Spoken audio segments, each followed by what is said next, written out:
guys. I am sorry, but I must interrupt this show. Later, you know what it is. Hey, ham solo. It's time, baby. Low. It's time how we do. Huh. Hey.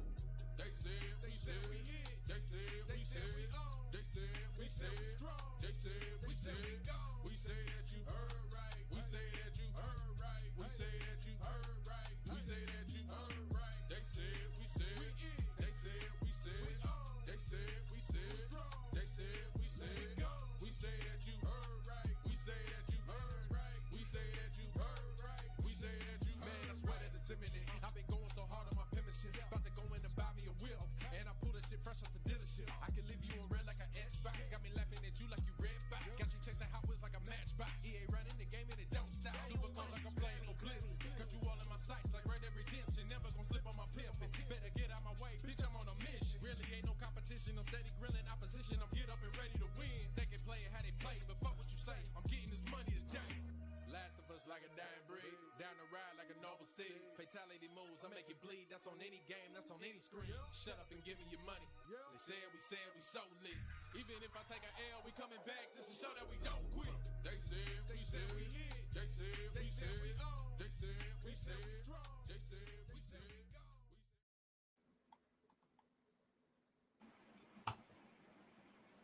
And Lokes just looks into the abyss as the show What, we starts, in? and he doesn't Damn it. notice. We're not gonna do the normal intro now because not everyone is here.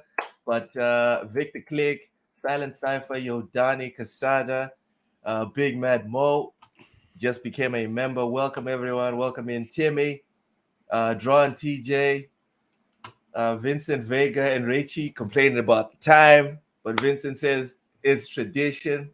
Thank you for everyone. Thank you for you guys coming through. We were having a discussion before we jumped in here, so we're just gonna continue that until Cozy and Wilmy show up. So another 15 or 10 minutes. You guys gotta get to see what we do more or less before the show starts. What up, G? Maybe. Matt, you had a hot take. We were discussing Modern Warfare and the fact that we were all on here bitching. Not just us, but almost everyone was bitching about the campaign length, about the fact that it's full of reused maps and no new stuff. Last week and the week before, etc. And then before we started, I brought up the fact that Modern Warfare is number one on all the platforms it's available on in terms of sales. And Matt had a hot take for us. So Matt, the floor is yours. I actually had a hot take in reference to what Ham was saying about PlayStation, which was or both PlayStation and Xbox, I guess, which was like you said nobody expected, or we didn't expect Xbox to lean as heavy as they did into I didn't what say they're it doing. after the Xbox, during the Xbox One gen, before Phil Spencer came in and did whatever the hell he did. I was like, yo, it's realistic. These guys might be out of the game. And even if Sure. they made a pivot, I did not foresee them being like, we're not just going to pivot and become good. We're going to pivot and make everyone afraid. I didn't see that. But go ahead, man. I was gonna say, half jokingly, but also kind of half serious, that I think Xbox is investing the way they are because they saw a weak point with what Sony was doing. I don't think the hot take is this, again, joking, but half not. I don't think that Sony has really innovated much of anything since since Last of Us. Since the original Last of Us. What? I don't think they have. They have a great VR headset. Sure.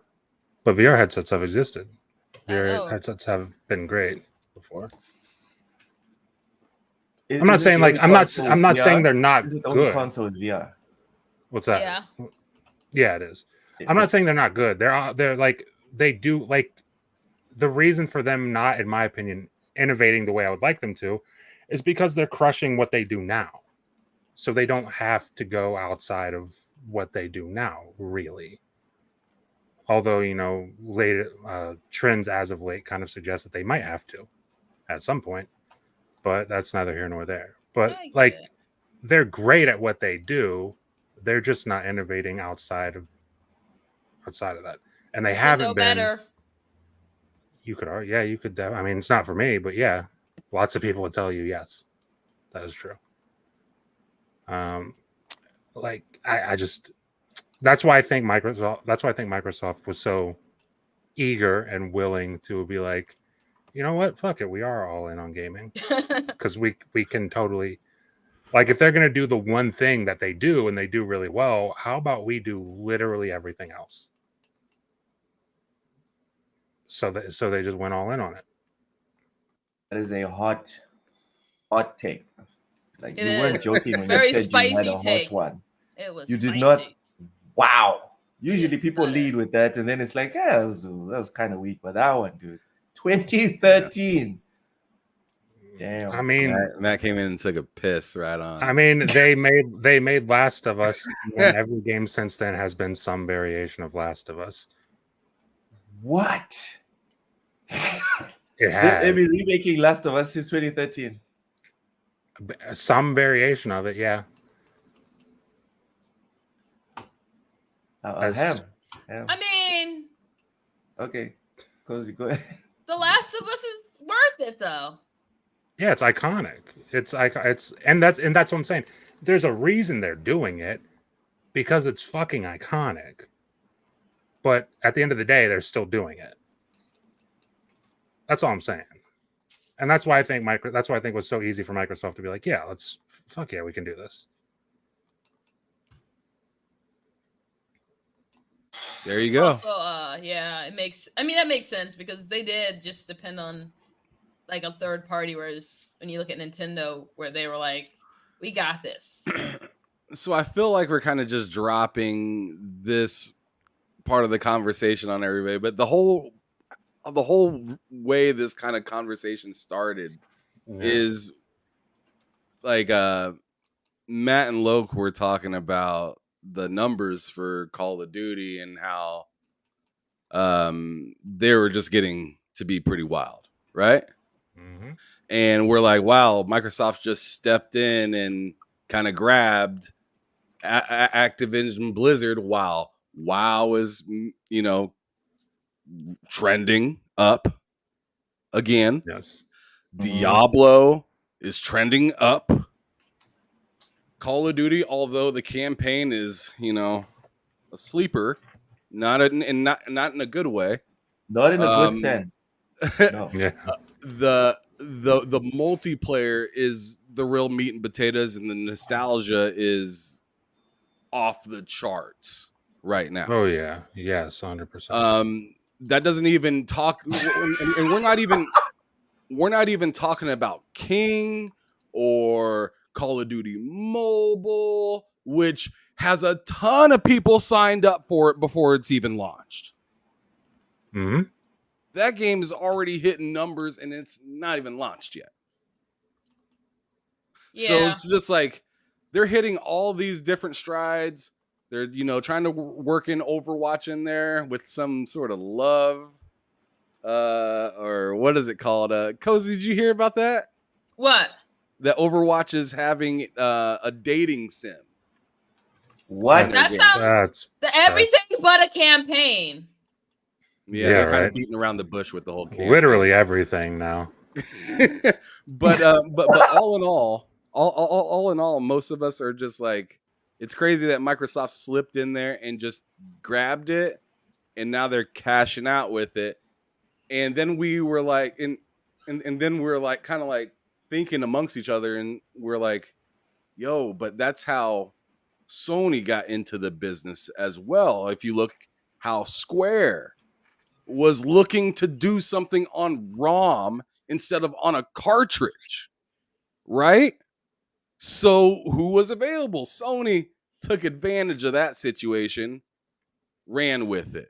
Crash Bandicoot, all these great games that Sony took advantage of third-party wise and pretty much made them feel like it was first party, although it was third, because they were really kind of the only comfortable place to go because nobody really wanted to go to the Saturn. Yeah. The 3DO was too expensive, and that thing hurt itself right at the launch. It PS3'd itself, but didn't ever come back from it. So it's just like, and then Atari, that's just not a conversation. The Jaguar wasn't doing nothing. So it's Let me read just some super chats. so it's just like they really took This is advantage of that, but that's what Sony got big from, but they kind of went away from it and decided, oh, we're self-sustainable, we're fine, we're too big, our nose is up. And they almost lost luster during the PS3 generation, made a resurgence good enough to lift them into the PS4 generation. But then but as Matt was saying, that resurgence in the PS3 generation really resurged them into the PS4 generation, but they're still kind of living off of a lot of the IPs from the PS3 generation, or they've chopped them. But they never really replaced what they chopped. That's a better way of saying what I was trying to say. That's a better way of saying that, yes. They've never replaced what they chopped, so it's like they only have now they're in a situation where it's Halo, Gears, and Forza, Halo, Gears, and Forza, Halo, Gears, and Forza. They're in that exact situation now that Yes. Xbox was in last generation. Okay. Settle down. Settle But down. honestly no. I agree. Take in mind, He's right. He's Whoa. right. keep in Look, mind, he's right. The exact keep in same mind situation. they're the market Yes. leader, so they can afford more hits than Microsoft could have. But keep in mind as well, Microsoft has the bankroll to get themselves out of that situation. Does Sony? Look, man. The problem is I didn't save it because I don't like talking about this stuff. For me, I think it's kind of reductive, and it doesn't interest me that much. But there was something on Twitter floating around about Sony's sales and whatever. Apparently, they're killing it once again, console-wise. So, for me, I'm not That with you can't be guys your when you guys only talking about number though Doom. anymore. Well, that's the thing, Ham. That's the thing.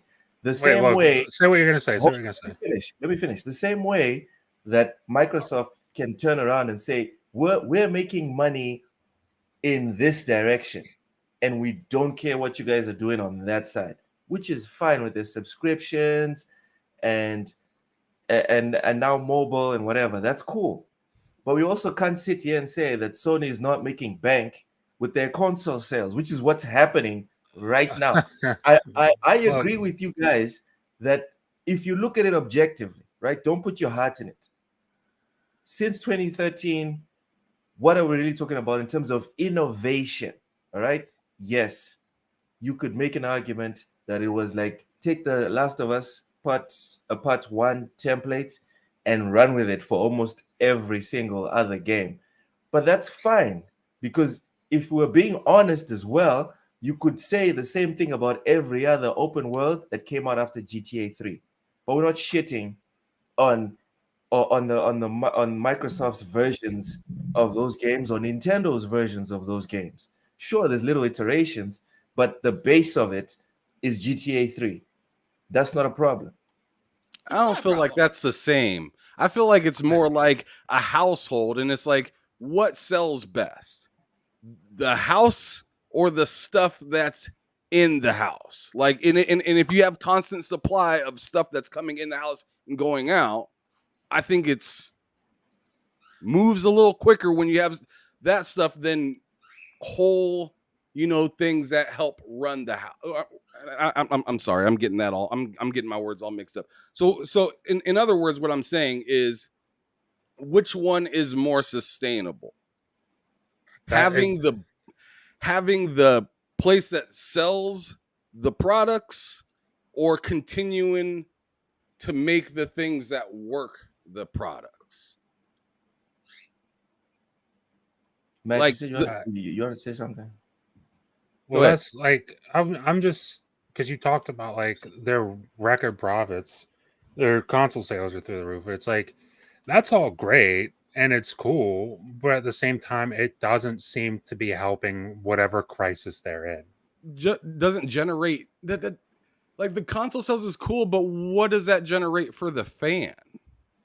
That's another thing. It's like as a fan, No, I no, don't no, care no. about. I don't I care about 100% agree with you guys on that. And that's why, Ham, that's why I specifically avoided it as a topic, because I'm sitting here, I'm like, we need to have discussions that bring value to the people that are watching the podcast because they're gamers. So the information that we're sharing should be something that adds value to them. And this subject specifically does not add value to the consumer. The reason I brought this up is because we were specifically talking about Xbox and their moves and their profits or projected profits from all the sales of Modern Warfare. I noticed that Modern Warfare's topping sales is also not a topic, because I sit there and I'm like, how is this adding value to the consumer? It's not. Yeah. But we were Yes. discussing it in the background. So now, when we're now discussing that in the context of, oh, but Sony is struggling and they're falling apart, for me, it's kind of like, nah, hold on. Since we're now talking about this specifically, we need to also bring in the extra context of Sony is not doing bad. They might not be doing as good as Microsoft. They might not be doing as good as Nintendo, but they're not doing bad at all. But it is interesting to watch a trend, because as we know, history loves to repeat itself. Yeah. Yes, that's true. Cozy, do you want to add something on this before I go to the super chats? I just think Yo, Stankma, what's up? Man, I missed this guy. Finally, Mr. Stankmore. In the words of Agent Smith in The Matrix, we missed you. Go ahead, Cozy. That was dangerous. That was stanky. It's an interesting conversation because I you always hear me talk about how much I used to love what PlayStation had to offer, and they doubled down on a lot of what I liked less. Yeah. That's unfortunate. It's unfortunate. All right, you want to hit those super chats and we can Silent go ahead and get this Cypher started? with the $2 super chat says Foam Stars Game of the Year. Microsoft clearly losing. I saw a short clip of content creators definitely coping the fuck out of themselves, talking about Foam Stars like it's amazing. It's not, guys. It's not. God. It's going to be decent. It's going to be decent, but it's going to be decent. But I think the big problem is in this day and age, I don't know how much traction it can keep. Like too many other games. There's not just too many other games, but it's only on that being on one platform, not having a large. Yes. Like if you look at it, less what than about half Splatoon of though? What about Splatoon? Splatoon, people buy Nintendo hardware to play Nintendo games. Yeah. You don't 100%. Okay. I was going to ask you. You don't think people buy PlayStations to buy PlayStation not games? In the same way. I remember the percentages and also the official numbers of game sales on the PS, and I was like, okay, shut up, be quiet. Also, is what's that game? The Splatoon wannabe? I forget that. You just Foam Stars. Is that a live service game? Yeah. So look at the history of live service games that go exclusive to one platform.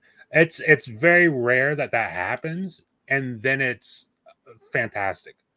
It happens, but it's super rare. Halo's a good example. Right? Yeah, but Halo's an Xbox IP. No one expects it on PlayStation. Like also, the only example of that happening for me personally, I played PUBG. Nowadays, I wouldn't play PUBG if you fucking paid me, but like that took off by like all odds against it of taking it off. Like it ran horrible on the console. That was a different time too. Yeah, exactly. And that's the thing. Like you can't what's a game PlayStation put out? Or not PlayStation, but they made it exclusive last year. The vampire game, Blood Hunt, like the vampire battle royale. So like that looked like an interesting concept. that maybe could have done something if That you was released it Vampires on Masquerade, I all. think. Yeah, if you released it on all of the platforms, that could have been No, maybe had its own cool little no, community. But nope, I do think it could have. nope. Is it going to beat Fortnite? Fuck no, absolutely not. But like, it could have had its own nice little community. But like, locking it to a single console platform is like not smart, not good for the game. It doesn't really help the developers in any way whatsoever. And then I look at this All right, Splatoon thing. It's like, I don't know. all right. Silent Cipher with another super chat. Thank you so much, Silent Cipher. Says beating around the bush is one of the game modes in that Overwatch dating sim. Actually, have is that for Oh my real? god, Is that like a real thing? Like no jokes? that's For phenomenal. real? I mean, I didn't look that deep into it. Once I heard dating, I just kind of was like, Okay. I mean, yeah, dating sims are nothing new, but I'm not. I don't care. I I get don't a know how Halo we dating weren't sim. made. I don't know how we weren't made aware of the wildness that is dating sims Wow. in Overwatch. But here we are. Yeah. Here we are. Give me Um. a Halo dating sim. Okay. Let's go through. What Let's go through some of the chat real quick before we actually get started, so we can kind of get caught up on it. you see anything interesting, Ham? Other than Raichi's hilarious beginning to our show before we went live, there's a couple interesting things. If you want to read that one, I think it's funny though to start off with that. Okay. So we were a bit late, right? And it's been happening. No, let's face it. It has been happening a little regularly, right? And Raichi said, "No worries, Lo," because I said we'd be in like 2 minutes. And it's like, "No worries, Lo." The 5 to 15 minute late is now part of the charm of the channel. I'm not going anywhere. Raichi, I'm sure your sentiment is shared by almost everyone that's in here right now because no one left after I wrote there 2 minutes later. No one was like, "Oh, okay," and then I'm out. The number just kept increasing. So yeah, thank you guys for coming through and staying here. Check Anyway, this one out, Loke. which one Read it. is this? The one about Modern Warfare? Can you Rachie not says, "I read don't this care." thing? Oh, I'm reading it. I'm reading it. Rachie says, "I don't care about Modern Warfare. I just got an email with updates for EVE Online Vanguard. Finally, a sequel to Dust 517. What? 514.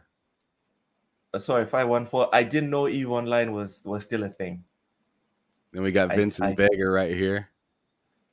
Yeah, this is a valid criticism. Says Microsoft just wants to eat all the grass on the hill so it can decide how much dough you need to pay to see grass in 10 years' time. I'm guessing this is alluding to the eventual like super upgrade of Game Pass.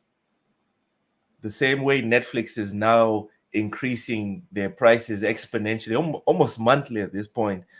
Notice that a lot of I noticed that a lot of old content that was removed is now going back to Netflix because a lot of these alternative streaming services are noticing that they're not making money. So they're like, just put it back on Netflix and move on. The cost of keeping it all running and not making as much is just, it doesn't make sense. Dustin Jones, Diablo only trending because of new season. That will be over real soon. But that's that's how it the works. thing. Yeah, that's Yeah, how that's- seasons that's- work. That's what I was going to That's what say. happens. That's my- dude. That's like. Go ahead. I know Dustin personally. He's a good dude, but yeah, that's how seasons work, brother. Like they're only good for a little bit, and then it just depends on the next season, and that's kind of why Destiny's kind of doing not so good because they didn't really roll it properly. It's why I would Halo say. was struggling. I'm not even a big Remember? Destiny fan. You know that better than me, Dustin. Dustin's a big Destiny fan, big time. Remember Halo? Remember? No content. Halo sucks. Ooh, yep. They dumped the Halo. They dumped the content, and then what happened? It's just what happens. It's the cycle. in 2 years or in a year, if Halo doesn't drop anything, people will be crapping on it. And then as soon as they start dropping stuff, boom, it's trending again. It's just how Yep. it works. Tim Per 21, welcome in, says the margin on console is super thin, and the idea was you sell your software. Thing is, their fans don't buy their games. Only about 10% attach rate for their top games. 100. We all know this. The Activision lawsuit did more harm to the mythical or to the myth that the PlayStation exclusives sell the consoles. It did more harm to Sony than anything else. You guys want to add anything else? Oh, okay. Rachie, the money isn't on first party. Look, Steam, they're drowning in money without making Half-Life 3. Fuck, Yeah. man. I would pay $100 to play Half-Life 3. I think a lot of Jesus. people would, Loke. I think a lot of people would. Yo, I'm sorry. Like, Especially if they came out with it as like just some sort of like mythical horse, like, and we're Dude. done with this game. And then people would be I like, think- oh shit. Ham, Half-Life 3 you know who I Shadow Drop. blame? You know who I blame for not having Half-Life 3? I blame Epic. The Epic Game Store. That's who I blame for not for us not getting Half-Life 3. If the Epic Game Store would get their shit together, they have all the money in the world. If they would get their shit together and make Steam scared, give them some actual competition, we would get Half-Life 3. That's what would happen. Get Portal 3 as well. I don't think you could ever do that because the PC people are like, doesn't matter what Epic Games or what any other launcher does, Steam is the launcher. There's No. like, dude, Epic Games gives you free games, and they're pretty good games every month. And They're nobody really not. cares. They're really They usually not. are. They No. are. They do give Go really check. good games. Go They give check some this of the- month's. No. No, No. but I'm not no, saying they I'm not usually- saying this month. I'm saying usually. Usually the games are really good. Well, we need to Mister, get I just got better. a PC, so I know what I'm talking about. Yeah, I just got a PC. I was like, let me like register the Epic Ham, Game Store. look. Let me give this a go. Bullshit. Just rubbish. Look at a PC for like 2 months, and he's ready. He's the king of everything now. I know. All right, look. All right, G-Baby including says this one Quantum we got. Including this one, we have 2 more, and then let's just go on ahead and get All right, going. all right. G-Baby says Quantum Era, Foam Stars, and Baby Steps. The roadmap is looking up, dead on its back, wondering what happened. Damn. That's why you highlighted it, Ham. That's why you fucking did that. All right. That was funny. Uh-huh. It was. All right. Vincent says Gaben could be like Half-Life 3 VR exclusive costs $999 with game code, headset, and controller. Man, I'm not. I don't think I'd buy that. No, I'm not buying that. No. Well, then you're not What getting would you Half-Life like? 3, bud. Are you guys buying it? Cozy, are you buying that? Not for $900. I'm not. Yeah. Nope. No thanks. I haven't even There's beat a lot of Half-Life money. 1 and 2. I still need There's to a beat lot both of fun. those games. Bro, they still kind of hold up, and there's mods that polish the crap out of them. Do it. Trust Half-Life me. 2 is fantastic. I played a little bit of it on Xbox. It's great. Yeah. Yodani Casado says, well, good for you, Loke, and TSWS Gaming, because Cozy's comic book is going to come with Half-Life 3 demo disc in it. Right? Like It's the the old Xbox music game. Cozy and Gabe Newell collab. I can't even be mad at Yes. that. Yes. Cozy's directing Half-Life 3 right now, and nobody knows. Oh, man. So, guys, $100 a pop. Thank you, Yodani, for reminding everyone. Cozy's comic book is coming out on the 26th of January 2024. Please get your wallets out. We have a super chat here from Yodani Casada. Says, why spend $100 on Half-Life 3 when you can buy tickets to go see the Marvels 8 times? I would rather play a side scroller, any side scroller, What the than fuck go is and the watch Marvels? Bro. It's a new movie. Isn't Marvel the thing that it's they just- make movies? Why is it called the Marvels? It's just more What the fuck is this? evidence that movie is You don't more know Mr. evidence that Marvel they and all should have them? stopped. They should have I've stopped never heard at of this. Endgame. What you mean, Mr. Marvel? They should have stopped at Endgame. That's what they should have done. Right? Didn't it, I They don't should know. have just stopped. Period. Honestly, they should have just Mr. stopped. No. Marvel. I mean, it, you know, as long as you can make some money, why not milk people? I guess Hey. that's true. That's definitely true. Well, Mr. and apparently they're Mrs. struggling. Marvel. Maybe they're struggling. Oh, not maybe. They're definitely struggling because it only made 6 million. The movie is struggling. Vincent says The Marvels is the newest super woke hero movie. I don't think it's woke. I don't think it's woke. I saw it. Luke just says it just stinks. It's No, not. it's just a bad movie. I watched it. It's not woke, guys. I'm serious. Yeah. There's no like political messaging. There's no a white man bad. I'm serious. There's no like. It's just there's a bad no wokeness movie. at all. It's just a bad movie. That's all. Damn. It's a classic. I feel like there's It's no just a- excuse for this one. It's just It's a terrible. throwback. You know, It's just a you know, I throwback feel, bad I just movie. feel bad. I just feel bad that it's gonna lose people because people are just gonna be like 3 women on the cover. Oh, this must be woke. It's not woke. Go and watch it. All right, it's not woke, but it's Having not a women good on the movie. cover of your thing means it's woke now. Yeah, you know Makes what sense. woke This is? movie might be Don't good. We take the already time. know if it doesn't have a white male, it's It's woke. woke. I'm telling you, people. Right now, I'm watching a show on Netflix called Greenleaf. Like 90% of the cast is black people. It's not woke, right? You can make something and not try and bash people or try and give me a seminar about what's wrong or what's right about this specific demographic or whatever. So That reminds me, If- one of the most hilarious things I ever heard was someone was talking about, speaking of woke, was someone was complaining about Star Trek. okay, Being woke. Yes, the For new what? ones? any of them. The new ones, That's particularly, crazy. But I was like, what Didn't Star they Trek have you invent been woke? watching? Didn't they invent woke like Pretty in the much. 60s and 70s? Pretty much. I Oh, was like, man, this is the come weirdest on. hill to die on. Come on. That's embarrassing. That's very embarrassing. Anyway, Silent Cypher with another super chat. Yo, Silent Cypher is trying to compete with Drawn TJ today. Thank you so much, Silent Cypher. Hey, Says I'd rather shove bamboo up my fingernails than watch the intolerable actress Brie Larson for 90 minutes. Damn. Jeez. You really hate Brie Larson. God. I'm damn. looking at my fingernails right Right. now, guys. I know. Bamboo. You made my fingers hurt saying that. Oh, Ugh. you know what? I'd rather watch the Marvels than shove bamboo down, man. Give me the Marvels. I'll watch that. Nah, man. I'm not with that. I'm sorry. We I get watched it. the You Star feel Wars like- Christmas So special. painful. Oh, Damn. That was bad, no Cozy. The thanks. Christmas special, that was bad. Yeah, that's how much I'd rather not shove bamboo. Wow. I'd Drawn rather do TJ most with things super than do chat.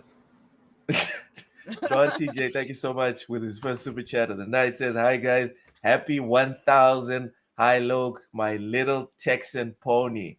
I will knee all night long if you keep throwing the super chats, bro.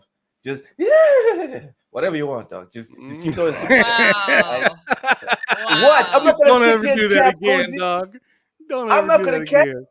Yeah, What I'm I'm down. gonna do, what I'm gonna do, Just throw Ham, me another Damn right there, $2 Matt. That's a weekend. Texas damn. Don't exactly. do that. Throw me another After this $2, I'll show, do it. after the show, I'm gonna go back and record that. I'm gonna send that to you, Ham. If you ever want to use that on a soundboard or anything, I got you, bud. I can't believe you did that. Because that's hilarious. That's I'll great. do it again. I will do it Do it again. again. Do it again. See if we can get better quality. Fuck off. Silent says he's seen more. Silent says he's seen more concrete wall. He's seen concrete walls with more personality and likability than Brie Larson. Damn. You know what? When I watched the show, I mean, she must really stink. she's kind of more likable. I get what he's saying, but guys, for anyone that hasn't seen it, she is more likable than this one. I'm not saying she is likable, just more likable. And that chick that played Kamala Khan, you guys know I don't like Kamala Khan, but the chick I that love plays Kamala Khan. her, this movie, I think she's the star of the movie. I Cozy, love you should Kamala go watch Khan. this No, I movie. won't because I don't like the Yes. fact that they changed her powers. All right. Well, I was just saying, if you love Kamala Khan, if you love the actress that did I the don't show, care about the actress. I I'm don't care even about the thinking show. about I'm thinking about going to watch the show because the way what I saw in this movie, I was like, this was nice. This was this was very nice. All right, we need to start the show, guys. What? Right? Yeah. What are we doing? We were waiting on our guests, and And you. I was not that. But yeah, you were here like 2 minutes after we started. It So, just dragged. It's because Twitter does not send me messages immediately. So I was like, I guess they're gonna send me the message, and I just had to keep refreshing. Okay, that's cool. All right, let's start the show. Greetings and salutations, ladies and gentlemen. Welcome to yet another installment of Bullshit on TSWS Gaming. This week we have 1,000. I'll say it again. 1,000 subscribers. Officially, TSWS Gaming has 1,000 subscribers. Thank you so much for everyone that has supported us and is still supporting us in everything that we do, whether it's from the podcast, Ham Solo with Behind Them Sticks, Cozy's Eating, Matt's insane takes, and me just being ratchet. Best I Texan appreciate you guys. We appreciate you Matt under guys. the bus right there. We I mean, appreciate you guys. that's Hey, I called psychotic. myself ratchet, and you talking about Matt. Oh, you know what? Yeah, because what you said was wrong about me. guys.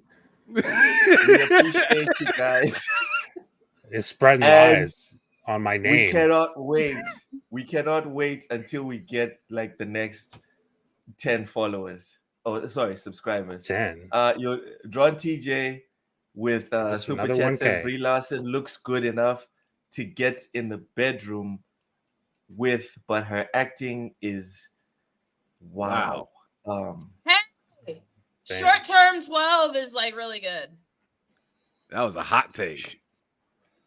Not really, but okay. I mean, she's pretty. I have not seen a thing that Brie Larson's in. Listen, But apparently should- people hate her.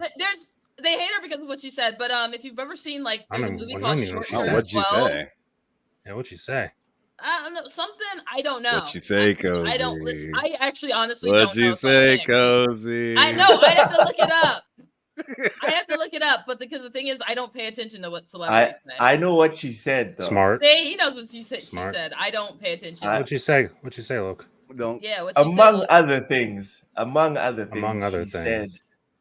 she said she wants to make movies that are not for straight white men. Oh shit. Good. You know what? Good for her. You Yeah. tell him. I don't know. I don't know. The problem is she was standing on stage talking about a franchise that is like 90% subsidized by straight white men. Which franchise? Is it to do Oh. with Marvel? Yeah. Is that what it is? Gotcha. It was Gears of War.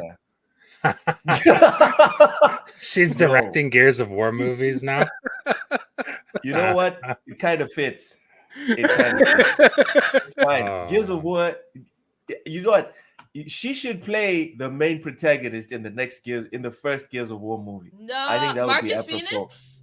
No. No. She should play Marcus Brie Phoenix? Larson. Yeah, she has to play Mark. She plays You know Marcus what? Phoenix Yeah. and Dom. Yes, I support this. Make an entire one-man show where she plays everyone. That's not a bad I would idea, be- honestly.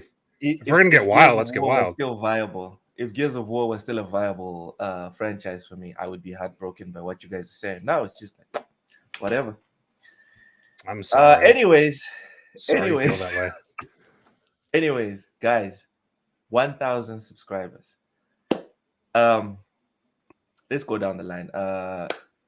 Matt, Let's name them What's- all. Yeah. what is? Let's not do that. All right. Not that we don't appreciate you guys, but it's 1,000 usernames. Let's not go crazy here. Matt, Mhm. what are your general feelings on on us breaking 1,000. I think it's very well deserved. I've maintained for a very long time that this specific show, before I was on it, and especially after I'm on it, is the best show on YouTube. Is by far the best show on YouTube. Like a pretty good margin. Obviously you guys are very consistent. Very, very consistent with everything you do on the channel. And that's I mean, you see it gets putting in that kind of work gets results. And it's very much deserved. I'm very proud of both of you. All three Look at of these you. nerds. Well, we didn't even have to tell Cozy to go. She just went on ahead and let us know. Yeah, right? I want you guys to Pretty know much. you guys are nerds. God damn. I don't know why, but that feels just as good as what Matt said. I ain't gonna lie. Yeah. Nah, Kind of fits. Kind of fits. honestly, thanks for having me because this is some of the most fun I've ever had. That's amazing. That's heartbreaking, Cozy, Well because deserved, I didn't invite you on here so we could have fun. I The invite fact your that you mom are for having fun fun. on here is pissing me off. All right, we need to Ponies. shut Oh, this. that's how you know he's a pony because he doesn't know what fun is. Where is That's the end true. screen button? Fuck this. Cozy's having fun. The fuck. Silent Cypher with the $2 super chat says, "Can she play Carmine so she dies in 5 minutes?" Christ, Brie Larson, we have found a role for you. All right, this is the role of a lifetime, and she can play the Carmine grandma, and then the Carmine mom, and the Carmine daughter, then the Carmine granddaughter, like every single sequel of Gears of War, she's there dying. Playing a That would be like Carmine. her Stan Lee moment, right? Yes, Yeah, I would pretty support much. that. Like how are they gonna kill her off this time? Just Mel became a new member. Welcome to the family, Mel. Woohoo! We appreciate you.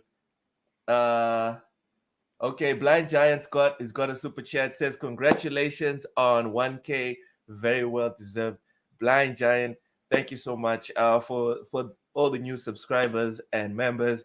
Blind, along with a select member, a select group of people were there day, I don't know, 12. Like the first few people that ever pressed the like button for TSWS, that ever hopped on the chat and said something to us. Stank Ma, Too Big, Stank Matt Ma, likes yes. games. Yes. Rex Man was there pretty early as well. I'll Yes. give him his Yes. flowers on that. Yes. Ray Chew, once he showed up, he just was like glue. Yep. Like there's and there's so many others like Yo Donnie, once he started coming in, consistent as hell. Like there's so many of you guys that are like that. Silent Cypher, the whole Mr. Xbox Joanna International podcast, pretty much the whole the whole state of Hawaii decided. Yeah, right. It's pretty dope. Yeah. Most We Hawaii. might as well Most- be from Hawaii. Considering how many people watch us from Hawaii, we might as well be from Hawaii. Screw it, man. I probably have documents like from Hawaii. Just Mel also gave us a super chat. Thank you so much. Says glad to be one of the 10,000. I've been looking for a group of people to hear talk about video games, etc. Look forward to seeing you guys elevate. Mel, thank you so much. That's phenomenal. The whole thing is not even about elevation, not even to be ungrateful, not even about elevation. It's about reaching out and actually like feeling that there's someone on the other side. And just to throw this on top, Loke, because me and Loke have been talking about this quite a bit. And in fact, we were planning on meeting each other in PAX East, but instead we decided to invest a little bit more into the channel. So that's why you see us on StreamYard now, because we were like, let's maybe invest a little bit more into the channel. And then once that investment pays off a little bit more, then we'll be able to maybe meet each other by at least PAX West. possibly. So your guys' money is definitely not going to nothing. It's Literally. going to Loke coming across the border of Texas to another. Now you said this Texas dude. border control. Yeah, The there's a fuck, lot of border dude. control over there. That border ain't And, a joke. and I'm trying to get him. I'm trying to get him out to come see. But like real talk though, I'm trying to get him from Mozambique, Africa, where he's at, and can come on over, and we can go to a game event together, and hopefully even like if we get good enough, I'd love to even have Matt and Cozy come along as well too. But it really So just no kinda pressure depends. to those people That's that the like dream. throwing super chats. No pressure. No pressure, guys. Dream. I mean, I'm just saying this isn't something that none of this is happening tomorrow. PAX East isn't happening tomorrow. PAX West just happened, so we're looking into the future, right? Yeah. And that's what we're gonna be kind of using any type of super chat and stuff like that towards is putting more quality onto the channel for you guys and actually being able to meet each other. You know, very much like the Iron Lords like to do and stuff like that. Like they get together, they see each other at events, they kick it, they share their their company cards and T-shirts, and like we want to get on that level too, man, because we are really passionate about gaming and stuff like that, and we are really proud to have gotten where we've gotten so far, and we just want to keep pushing, flat out, keep pushing. Speaking of adding quality to the channel, I want to take you guys behind the curtain for a bit. Woohoo! The fact that you guys gave us all this money and gave us the opportunity to pay for StreamYards, I am now able to do my own stream because StreamYards is so simple, and everyone knows I'm a basic bitch. So it's so simple. I can do my own streams on Sunday. So literally, Emphasize right? Literally, you guys are to blame. Every single one of you that throws money at TSWS, you guys are to blame for all the sewage, right? All the manure that I'm going to be spitting every Sunday for eternity. Thank you for that. Richie gifted 5. You can either watch the Raiders or you can watch Loke. Which one you want to watch? Either way, you're fucked. Train wreck either way. Reggie gifted 5 TSWS gaming memberships. Thank you so much, Reggie. Yodani with a super chat says thanks to Loke, he put Texas on the map. Oh man, if I could go to Texas. Go to Texas. What I missed? Did you move? Oh man, fuck off, man. No. You got to read this right here. In the heart You gotta of read Texas. Your daddy says, okay, he's replying to Science Cypher saying apparently he was speaking jiu-jitsu Spanish the other day to try and prove it. All I heard was howdy, kolache, tena, tacos, brisket, and Tex-Mex. Are you serious?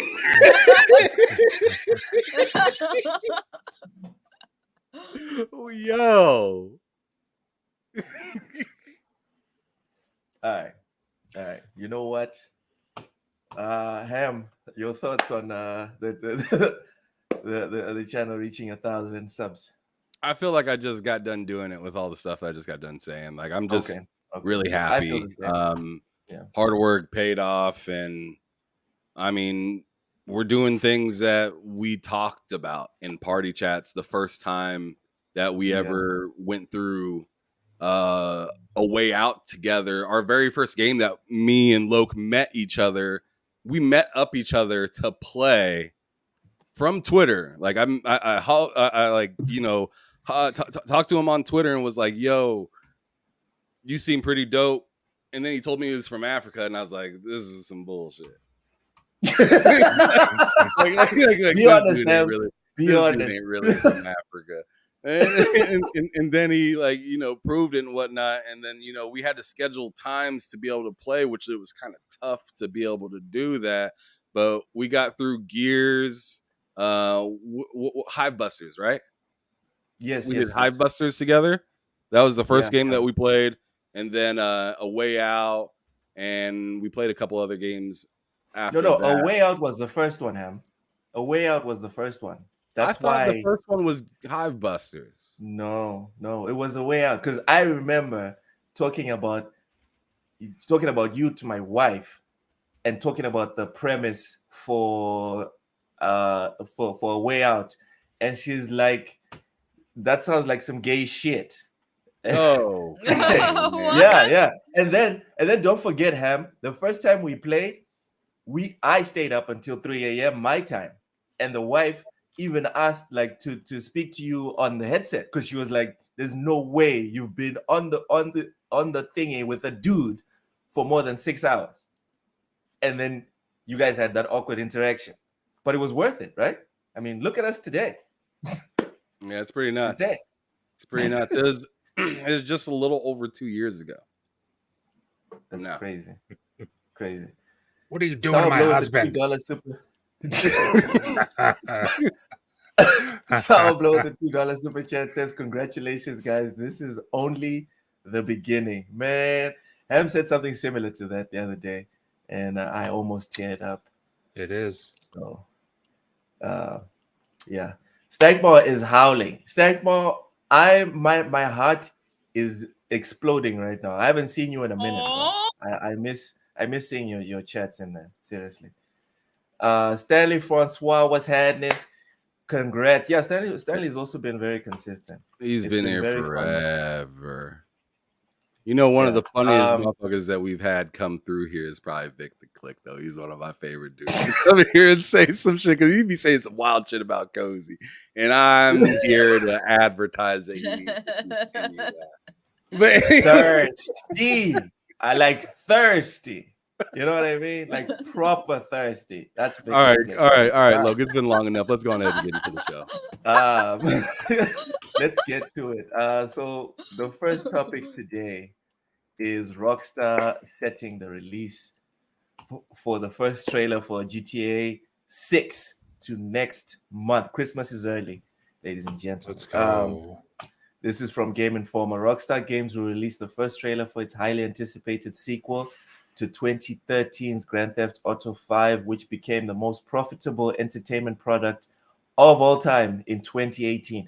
2018, it's been 5 years and they're still cashing in. Anyway, as of August, They're just setting the bar unattainable. dude, like they could have just cut it, right? They're like, okay, we're done making money on this. Let's move on. They didn't do that. No way. Okay. No As way. And I of bet they August- keep the servers open for 5 for a little while longer after. Christ. Oh, 100%. As of August, Grand Theft Auto 5 has sold more than 185 million copies since its Whoop, whoop. release 10 years ago. Official news of this trailer from the Rockstar Twitter account comes less than a day after a Bloomberg report that states Rockstar will reveal the sequel, presumably titled Grand Theft Auto 6. Okay, which this week with a trailer for it arriving sometime next month. Since the release of this report yesterday, Rockstar has confirmed a trailer for the next GTA will in fact be released in December. So this is the quote. "We are excited to let you know that in early December, we will release the first trailer for the next Grand Theft Auto. We look forward to many more years of sharing these experiences with all of you." The Game Informer has reached out to Rockstar's parent company, Take-Two Interactive, to ask about this report, and we will reveal an update if information is learned. Cozy, Yes. you were wooing all over the place. You go first. Oh man, you know how much I absolutely love Rockstar games. They're like my favorite. Mhm. I can't wait. I am Nope, super, I know one of super those. excited for Grand Theft Auto 6 or whatever it's going to be called. Yeah, that's all. I think it's man. gonna be 6. I think it'll be 6. I love how authentic Cozy's being right now. It's She really That's all I got. I'm Contagious. taken back.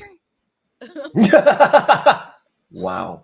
Drawn TJ in Super Chat says, "Look, sometimes you are in pain in the you are the pain. You are You what? are A a pain pain. in the ass, but it's okay. You're a good little bone." Why? When I read that, right? Why do I imagine someone patting my head as they say here. Why? Because I don't. Maybe he is. Come on. Is it just me? It's just me. you should have been. No, He's no, a no, big no. It cannon reads like ass. that. It reads just like that. It does read like that. That's like I wow. mean, it's like either that or he's got the brush on the mane. All right. That's too weird even for me. That's too much. You gonna be all right, boy. The click just Like Arthur from Red Dead. Yeah, exactly. That was the Red Dead reference. Thank you. Nah, boy. You Easy, gonna be boy. all right there, boy. Vic Vic the Click just gifted 5 TSWS gaming memberships. Thank you so much, Vic. Really appreciate you. Vic also says never seen a bald pony. That is hilarious. Now I'm gonna have to look up like AI art and be like bald pony, like I'm no doing hair, that no right mane. now. I'm doing that right Lord. now. And then what? Are you gonna say that's me? Is that the plan? Welcome in, Lady Foxfire. Appreciate you for coming through. Yes, Sir X-Man, I'm with you on this one. That's where my take was gonna go. Sir X-Man says, in other words, they're gonna reveal GTA 6 at the Game Awards. That seems the most apropos. It does seem the most apropos. Matt, go ahead. GTA Dude, I'm 6. fucking hyped. Like, as much shit as I give Rockstar for milking the ever-loving shit out of GTA 5, make no mistake, I will be there day one for GTA 5. Make no mistake about that. GTA 5, GTA 6. But dude, I can't wait. I can't wait. I would imagine, like you just said. Bought GTA 5? How many times? How many times have I bought? I'll be honest 5. about that. So on the 360, on the Xbox One, and then on the Series X and S, and on PS5. You're the problem. And I'm fine with that, Cozy. Let me tell you that. Point, bro. But like you said, I would imagine the Game Awards. It makes the most sense. Which means, I mean, shit, that's stealing the show from anything else revealed at the Game Awards. To be honest, but I can't wait. I can't fucking wait for that. I just hope it comes out. It's not coming out soon. I hope it comes out relatively soon, like within the next 2 years. Is what I'm hoping. That's crazy to me. Why are we talking about games? Why are we showing trailers for games that are going to be too like because it's GTA 6 come out? Because it's GTA 6. Awesome. All right, Ham. Oh no! Oh, I don't like it. What happened? I don't like it. It makes me uncomfortable. Look at the screen. What's going on? It's like you're half swallowed, but you're not like you're like. It's like no. Is it Loctaro? I'm glad you typed black man as a bald pony because I was thinking, wow, they just made him a black man. I was thinking, wow, they just automatically made him a black man. That's crazy. No, I had typed in black man. That's great. Continue the show, Loke. That was fun. That was fun. The entire chat is rolling on the floor right now. So well done, Ham. Well fucking done. This guy. Oh man, I have no segue. Ham, what are your thoughts on Rockstar releasing their trailer for GTA 6? As Loke collects his my brain cells. I lost 6 cells. points. I lost 6 points looking at that. But go ahead. All right. Well, I'm super excited about it. I want to see some new, dope, interesting things about this game. They spent so much time on it. Supposedly, this is just the outrageous budget that they have on the game, right? So I want to see something cool. Like, I want to see either the land super duper expanded and or have traveling that you can either do yourself or it's just like a cutscene or maybe even just a load screen that takes you to another whole island. right? So like it'd be cool to go from Miami - Florida-ish area and then end up in New York.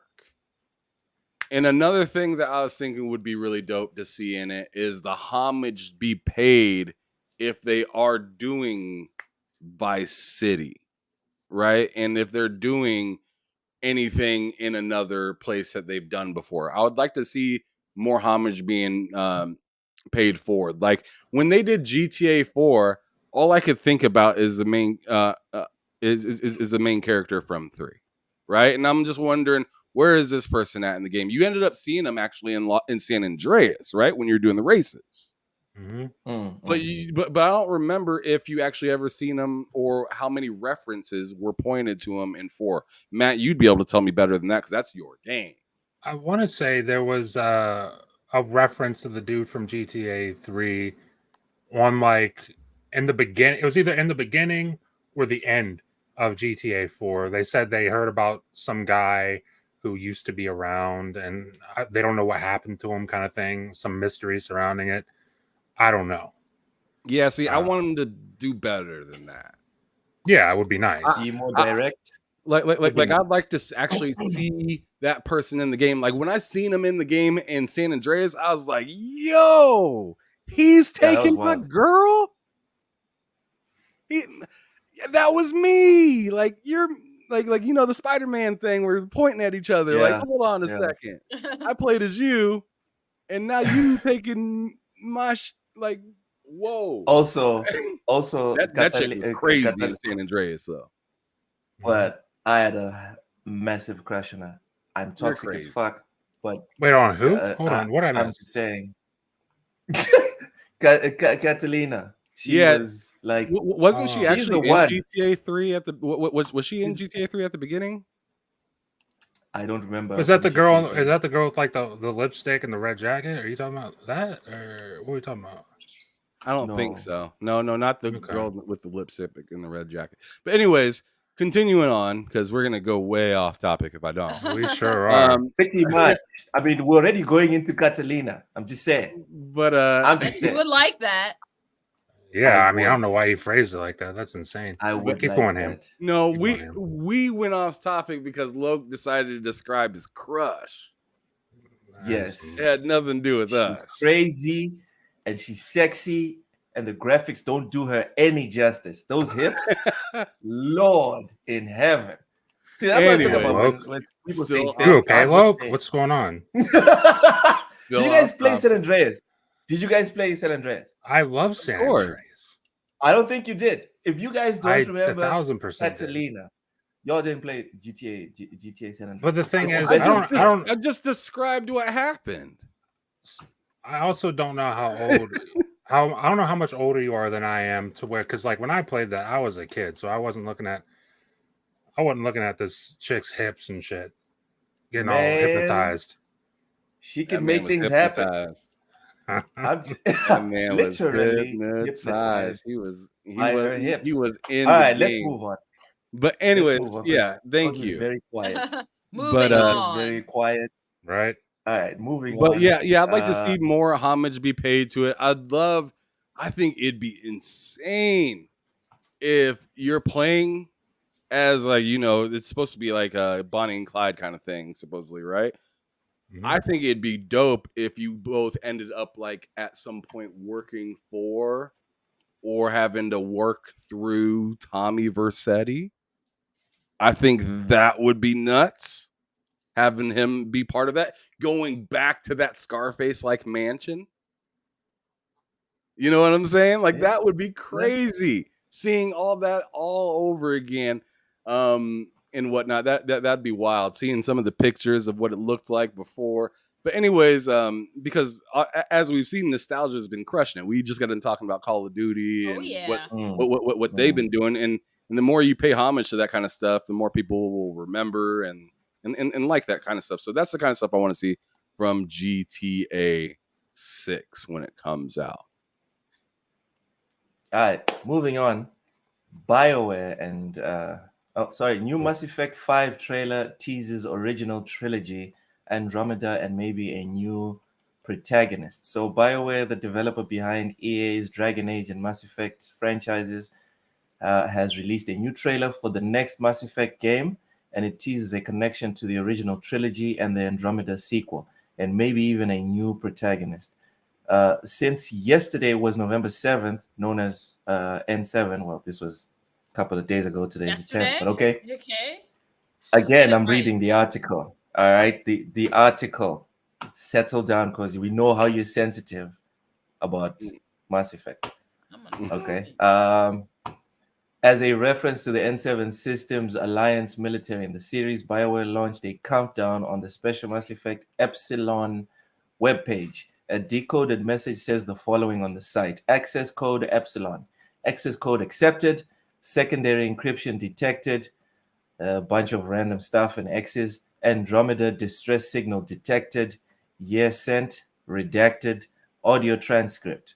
Although they should know by now not to underestimate human redacted. Cozy, please Yeah. take the lead on this one. As a super Mass Effect fan, what are you taking from this this transcript? I am taking it with a grain of salt. I'm Oh, stoked for more Mass Effect. But with what's been happening with EA and BioWare, I'm keeping my expectations tempered. But I do like the idea of a new protagonist because I didn't want ever to go back to Shepard. I wanted another cool new protagonist. So I'm excited about that. okay. Matt, Ham, any thoughts Yeah. on the transcript? Go Dude, ahead, Matt. I have no idea. Matt, go ahead.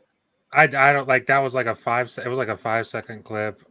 I don't know enough about Mass Effect, having not finished the third one still, only finishing the first two, to like draw anything really from that, other than the fact that I am excited for it.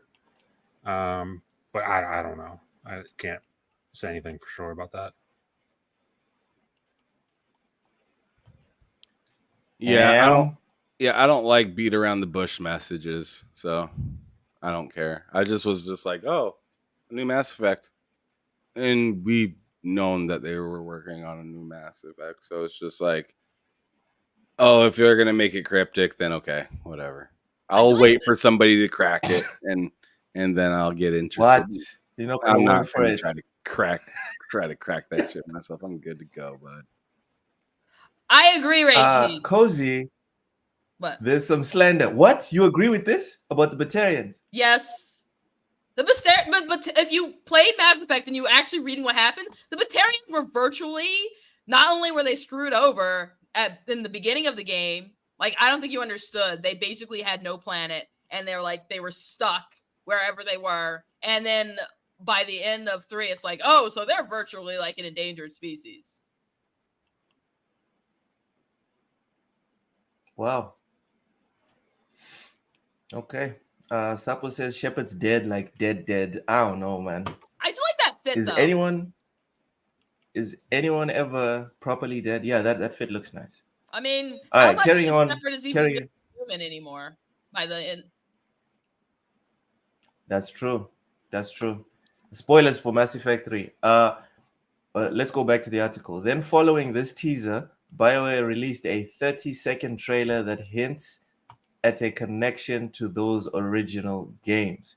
As you can see in the trailer above, the person in it is clearly wearing something with the N7 insignia, harkening back to the first 3 Mass Effect games.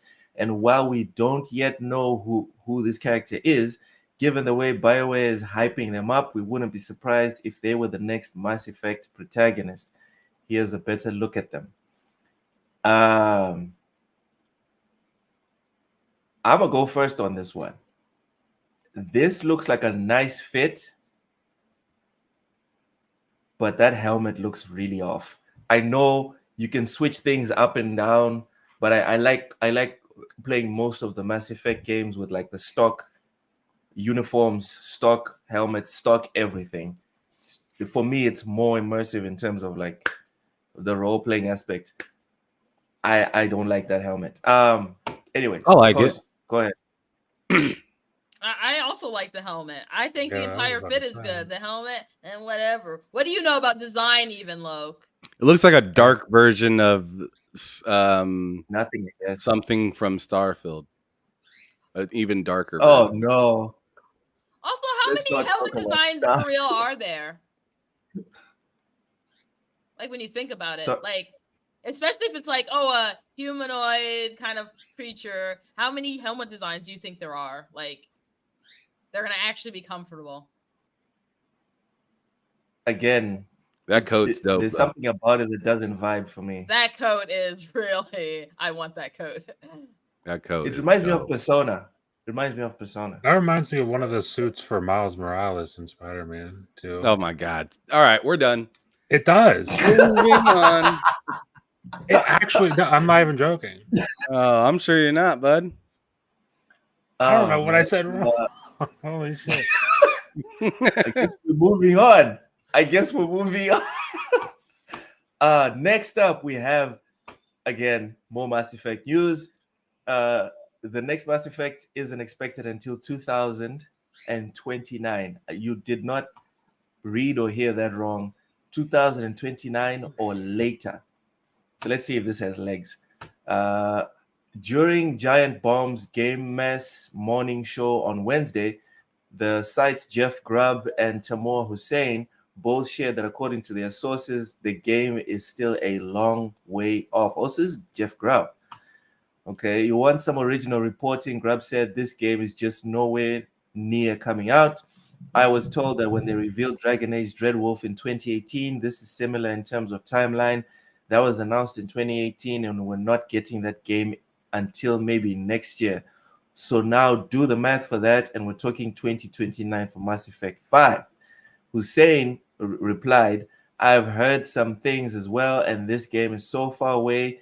It is so far in another galaxy right now. When asked, I was just like, hey, is this just because they have to do something for N7 day? Yes. For this thing, that's all this is. Cozy, we're gonna go back to you again as our Mass Effect expert. What are your feelings on this? I agree. They are teasing us with something, but at the end of the day, they know they have to keep some sort of Mass Effect in our minds and hearts in a way that it otherwise wouldn't be, because I mean it's a great game and I love it. One of my favorite, probably my favorite series ever. But they're not, even us believers know that they're not really actively doing, pushing forward to make this game happen. Because if they were, between now and when Andromeda was released, something could have very well happened. That's been a long enough time. A game could have been released if it was that much of a priority for them. I have a hot take before you go, Matt. Go ahead. I think Andromeda proved that we're probably not going to get a better story for Mass Effect again. Maybe not this gen, maybe next gen or the gen after that, because Andromeda had the best combat I've seen in all the games. I love the combat. I agree with that. Amazing. Like the mobility, the powers, it was perfect synergy, especially after you've leveled up most of the powers. It was amazing. But story-wise, if you look at how many people left BioWare in terms of like the writing team and stuff, Yep. guys, temper your expectations in terms of like the grandeur of the story. It's going to be mid at best, in my opinion. Go ahead. I think it'll be different. I think it could be different and still great. I think the problem is, Andromeda had a lot of obvious problems, very obvious problems. beyond the best thing about it was the combat, but it was very underwhelming in all other aspects. I do think they could get us something doable. A great story. I don't think you need the same people. You just need people who love creating So good no more story. Shepherd. Huh? What about Shepherd? Should we I have don't more think. Shepherd or I just think it leave should be Shepherd like. out? I think it should be like Dragon Age. Even if you have a Shepherd, it should be like Dragon Age, where you're not the same character, but you can encounter your old character from the previous game.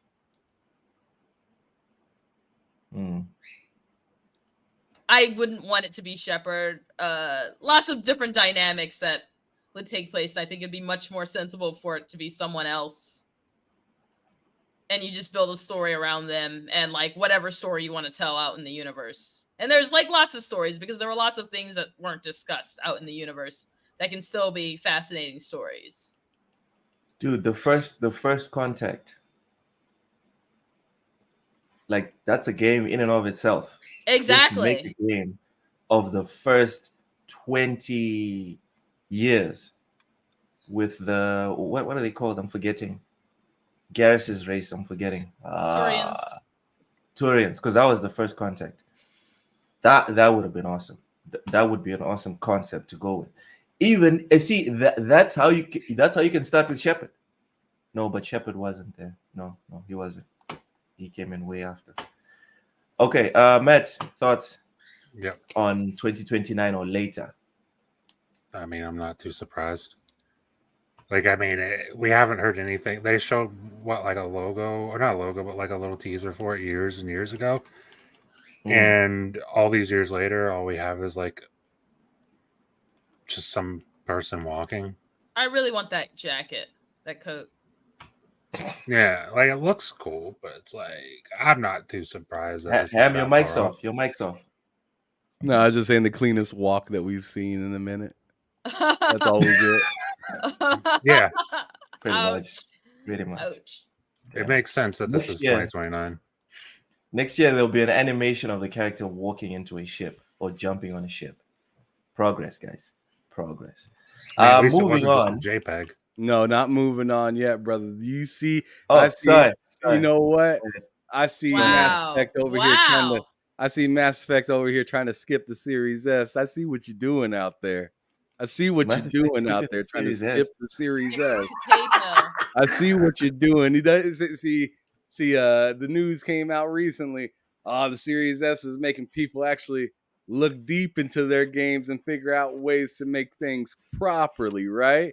Look at all that savings from Baldur's Gate, right? Mass Effect seen that and said, is that not on the topics today? Nope. Oh, it's not in the topics. Mass Effect said, nope. We are not optimizing that heavily. We doing what we can over here, and we waiting for the next generation to come out so y'all can catch up with us. So that's what they trying to say, right? They're gonna be bummed when Xbox does the exact same thing next year. I was going to say the same thing. I was going to say the same thing because right now, if I work at Xbox, I am not dissuaded from doing this again. 100%. It's your most selling Xbox. It's your most selling console. Why the fuck would you? Yeah. So if that's what they're thinking, someone is not paying attention. Yeah, but what's your take? I think the digital PS or not PlayStation, digital Xbox, the Brooklyn whatever series is going to be as strong as this Series X is. Yes. Yeah, isn't it supposed to be just a Series X? I even think, oh, this one's a hot one. You think the low end is going to be kind of the Series X next gen? Yeah, I think this better is the CPU. End of prioritizing physical games. This might be either the last or the first from last of physical games on console. I don't know about that. Yeah, I don't. I'm serious. Guys. 4%. It could be. I mean, just like a lot of people don't get into their cars and think about the CD player in it. Like I see what you're saying, but I'm just not sure if last month Guys, listen. Last I'm not month it sure was if 4%. Microsoft. I'm not sure how ready they are to be the only ones to not have a disk drive yet, especially with I don't think some it's going of to be their just previous Microsoft. blunders of I'm doing not talking stuff a about little too Microsoft. soon. I think I was talking about Microsoft. Go ahead, Coach. Microsoft keeps a disk drive because people like will loudmouthly talk about it, but they know those numbers. The numbers for they'll get a lot of Last bad press month- about it, but they know those numbers. Last month, physical games accounted for 4%. Yeah, I get it. Yeah. I get it, but it's a 4%. publicity.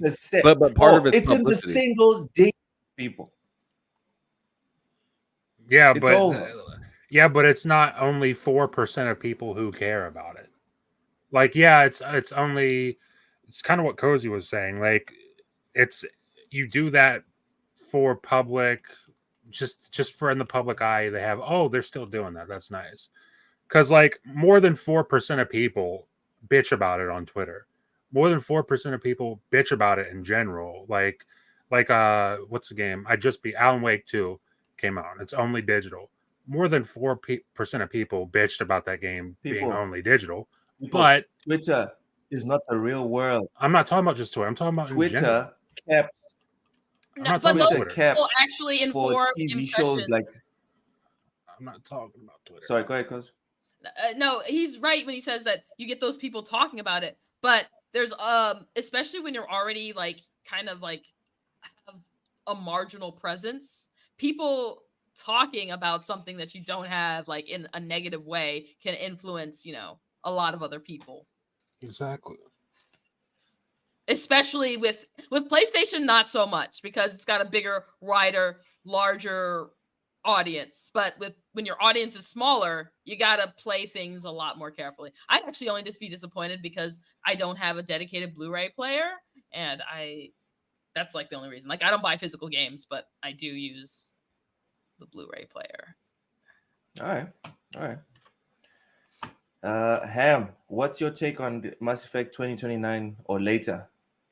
Besides your joke. Seriously, your joke. That was your they take. trying to skip that. They're running from the series. S, Oh, they Lord. trying to skip the Series S. No, I'm just kidding. But or kind of. I mean, This seriously, man. kind of. I think maybe they've kind of looked at what this generation can offer console wise, and maybe they were thinking it'd be more comfortable to kind of push this back a little bit, add more content, more quality, more whatever, and just push it out later. And then on top of it, you got to remember this is an RPG game. There's going to be a lot of dialogue, a lot of stuff that has to be taken care of and happen, and make sure it makes sense at the end of the day, and it all kind of comes together, because Mass Effect is known for coming together well towards the end for the most part. Like, or that's why they're looked upon as one of the best to ever do RPGs, especially in the West. Right? So I think that them taking their time and just kind of, still letting you know that they're doing something is the best that you could ask for. I mean, what else are you going to do? Are you going to just beg them to rush out and give you a piece of garbage? You might as well just be happy that they're just working on it, and that they say, hey, we're taking this amount of time, and it is what it is. That's a good point. You'd be a little bit concerned if they say it's coming next year. You're like, I don't know about that. Wait, do you want it? Do you not want it? I don't want it that soon. You do want it. See, I want it, but I want them to be happy with their time on it. Exactly. So, like, I don't want to tell somebody. I don't want somebody that's making my vehicle, right? To rush it. I'm not going to say, hey, man. I mean, if I got to get to work, it's on me to like figure out something to do in the meantime, right? But I want to make sure that I get to work safely, or or whatever I'm doing is good and well worth its time. So, I mean, they're setting a really high bar by using this much time. Absolutely. And to all those people saying GTA took forever, look at this. You know what I'm saying? That's true. That's true. So I'm just saying, like, if they are great, which they are, or they're known to be great, right? They're known to be great. Let's let these games breathe. And I feel like Grand Theft Auto will be kind of a good tell for how this game could possibly perform given that much time. Wow, BioWare next to Rockstar? I'm not sure, bro. I'm not sure. RPG versus what like action adventure or whatever Rockstar wants to call their game. Yeah. I mean, sales wise, no. Obviously, sales wise, no, not at all. Not even in the same building, right? But as for Mass Effect like, hasn't been relevant for a long time. Beloved. As for the way they pull on people's heartstrings, absolutely. All right. Let's Yeah. Moving on, Cozy. This week is very Cozy centric. So Cozy, I need you to stop playing games and pay attention. All right. I am. You just asked me about in 7 day. What? Nintendo reveals Super Mario Bros. Wonder is the fastest selling game in the series. Yesterday we learned that Nintendo Switch has surpassed 132 million units sold on the heels of great results from the recent first-party releases like The Legend of Zelda: Tears of the Kingdom and Pikmin 4. Now Nintendo has revealed that its latest first-party release, Super Mario Bros. Wonder, is the fastest-selling game in the Super Mario series. It achieved this record after selling more than 4.3 million units in 2 weeks. Not much to say here. This thing is selling. Cozy, thoughts? And have you played it? No, I'm not a huge Mario fan. Generally, most of the games is just not my style of game. But as is deserved. I always talk about how Nintendo is very gameplay first, and they craft a game wonderfully around like the concepts of the gameplay.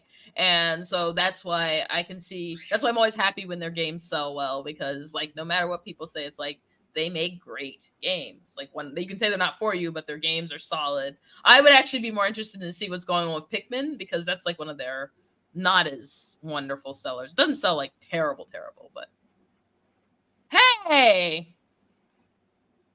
But wow. I'm really happy always with hearing Nintendo success, especially since I know people who can't stand it. Yeah, so the thing here is I saw a video by Griffin Gaming, who is someone that I pay attention to when it comes to like game reviews and stuff. And he's like me. He cannot stand 2D gaming, right? And he said everyone needs to play this game. Like I want to get a Switch to try and play this, because someone that hates side scrollers just as much or even more than me says this thing is special. So I was curious to find out like if you've played it, so you could maybe break it down a bit for us, because I don't understand it. For me, 2D gaming should be dead. We shouldn't be doing it anymore. But Jeez. here we are. That's not how it works. That's wild. There are games for everyone. Like everyone shouldn't be making games just like for you, because then that's not how it works. We'd all have a bunch of mid games. Yeah. Oh my lord. What you just said, Loke, was mad disrespectful. It was. That was mad disrespectful. We should be done. We should just throw away genres that Loke doesn't care about anymore, right? No, just this one. RTS still has value in my opinion. How about Dance Dance Revolution, Loke? Are you keeping that one too? Yes, Dance Dance Revolution. But 2D games are a problem. We're done. When we first got this is insane. The Kinect. When we first got the Kinect, with me, my wife, and my boys played the pony who doesn't like 2D games. We played the crap out of Dance Dance Revolution. So I would rather play the original. I'd rather play Sega games, dude, than have the newest console for Dance Dance Revolution. I'd go. Shit, I'll take it further back. Let's go to like Commodore 64. Richie, I'll what do the that hell? before I do Dance Revolution regularly. What? I'd For real? rather play Ori and the Will. I'd rather play any Ori game than the Metal Gear Solid remake that's coming. Oh, can we not talk about Ori and how I still can't even? I've never even played them because I watched like 30 minutes of it. The intro on both of them is just. And I was like, it's "This is the killer. most depressing thing I've ever seen." It's insane. It is. It's that- terrible. The intro to those games are disrespectful. They'll make you feel a certain type of way.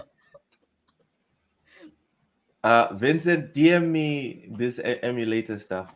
I'm just curious for research. If anyone from Nintendo watches this is for research. All right. I don't think they care about research. They'll sue your ass to oblivion if they can. So because I crapped on 2D gaming, Richie went for my beloved Football Manager. Fair is fair, bro. Go ahead. Big Mad Mo, I'm shocked. Big Mad Mo is with me on this one, dude. I'm shocked that Big Mad Mo is with me on this one. It says Dance Central was a great drinking game. I'm shocked. Central is fun.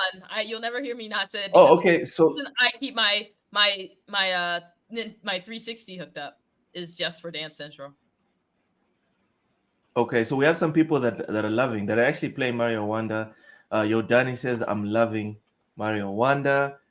Silent Cypher says it's very special. It's Nintendo, super special. So wow. Okay. So anyone that doesn't like 2D games, get in on this. Matt, your take on Mario Wonder is outselling every single Mario game before it. I don't care. I don't care about Mario. Yeah. Ham? Man, I can't wait. I'm going to definitely get this game, but I'm trying to finish the plate of food that I currently have. And I mean, as this year's progressed, it's been getting harder and harder to clear my plate. It really has, because not only have I been clearing the plate, but certain games come back with second seasons or stuff like that. And then it looks real tempting, but it's like, I've already ate that. I already had that mac and cheese, but man, that was so good. I want to go back. Right?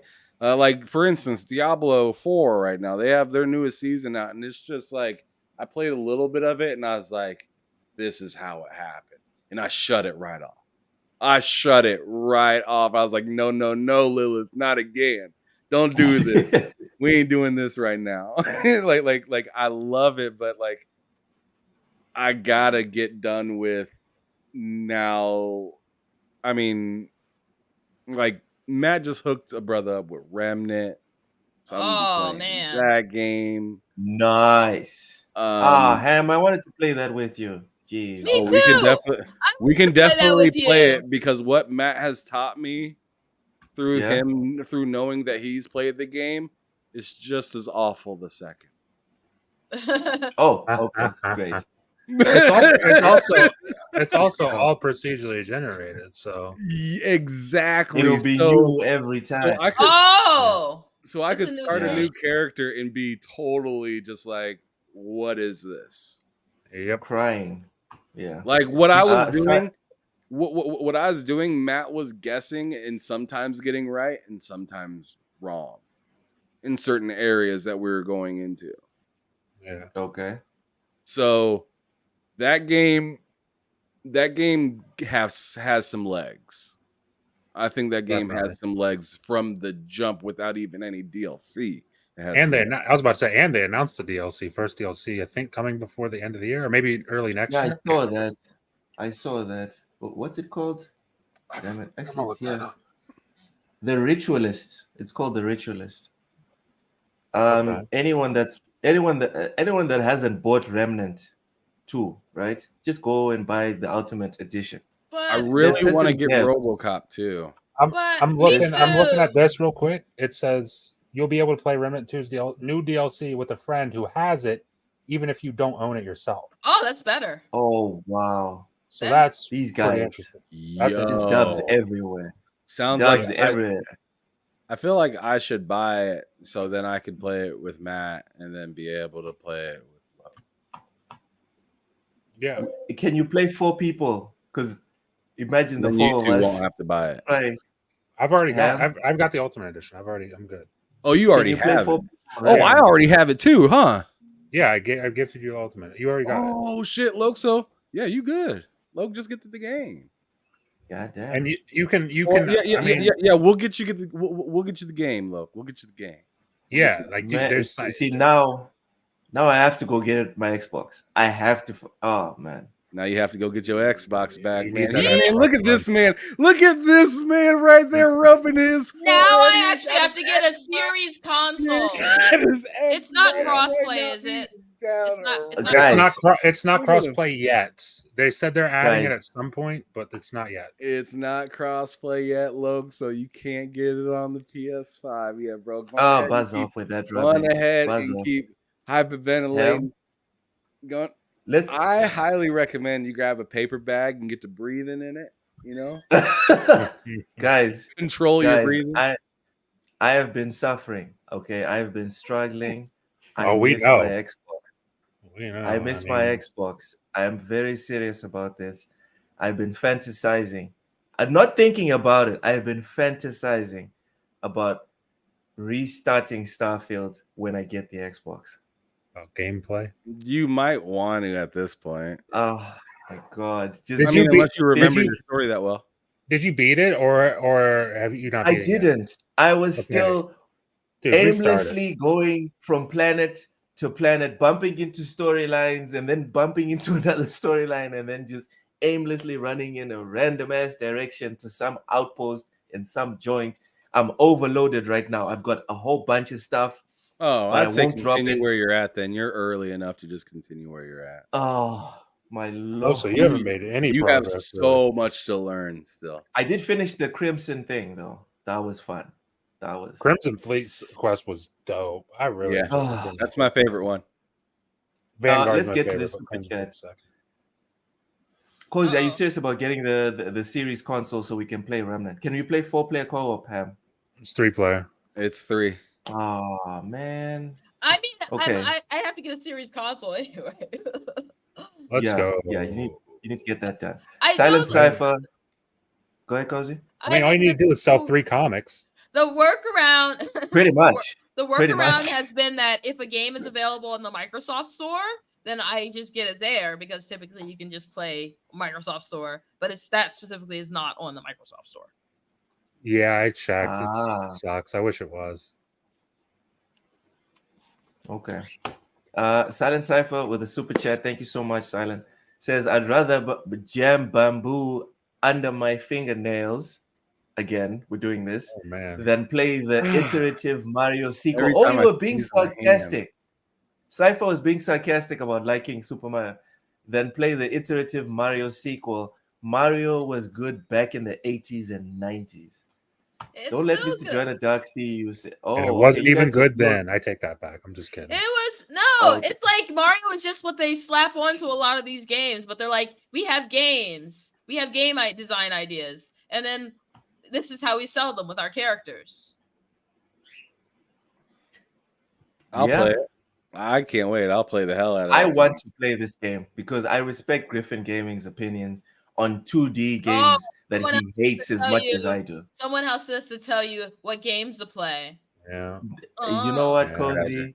That's why review sites are making a killing till today.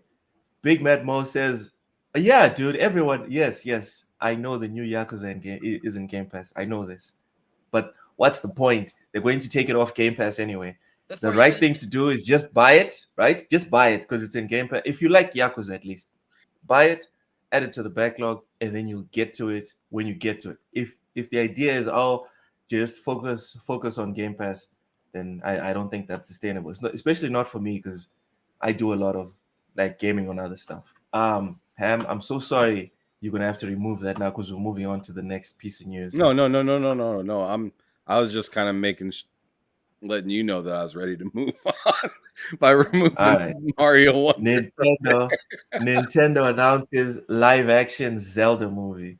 So Nintendo and Arad Productions Inc. have announced the start of development on a live-action Legend of Zelda movie. The movie will see Nintendo Legend of Zelda creator Shigeru Miyamoto return to the role of producer following the Super Mario Bros. Movie, which was released earlier this year. That movie felt like it came out like 2 years ago, but okay. He is joined in the producer role by Avi Arad, who has produced films like 2004 Spider-Man 2, 2008's Iron Man, and 2023 Spider-Man Across the Spider-Verse. Arad has also produced a couple of video game adaptations, including Uncharted, Earth, and Borderlands, which is slated for 2024. I forgot they were doing the Borderlands movie. Wes Ball, who directed the Maze Runner movies as well as Kingdom of the Planet of the Apes, has signed on to direct the film. The movie will be co-financed by Nintendo and Sony Pictures Entertainment. Hey, Sony exclusive! With more than 50% being handled by Nintendo, with the theatrical distribution being handled by Sony Pictures Entertainment. This announcement follows the runaway success of the Nintendo Universal. We know Mario sold $1 billion. No additional information, including the release window for the live-action Legend of Zelda movie, is available at this time. Cozy Beluga, are you psyched for Zelda live action? There are 2 Nintendo franchises I do not like. Is Zelda not one of them? Zelda's one. Oh man, Is Zelda not one of them? Oh, come on, man.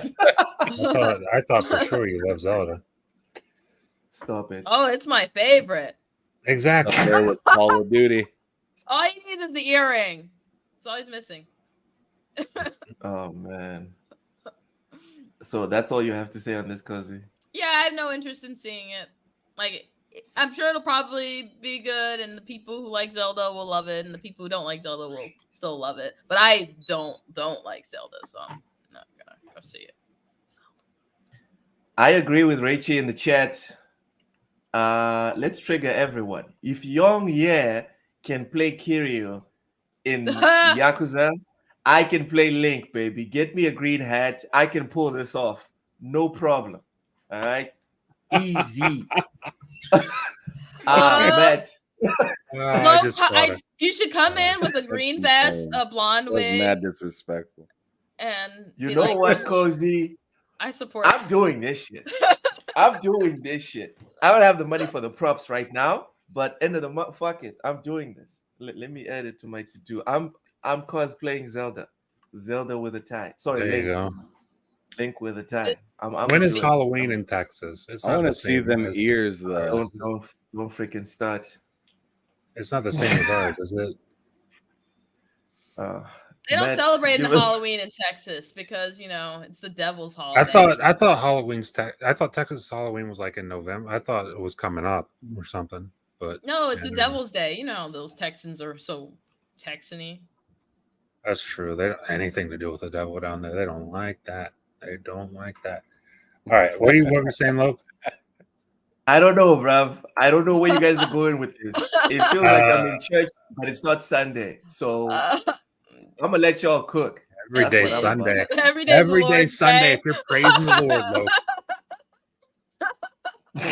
That's what I say. I'm gonna pull a ham right now. Just silence. So you were gonna ask me about Zelda the movie? Is that correct? The yes. Zelda movie.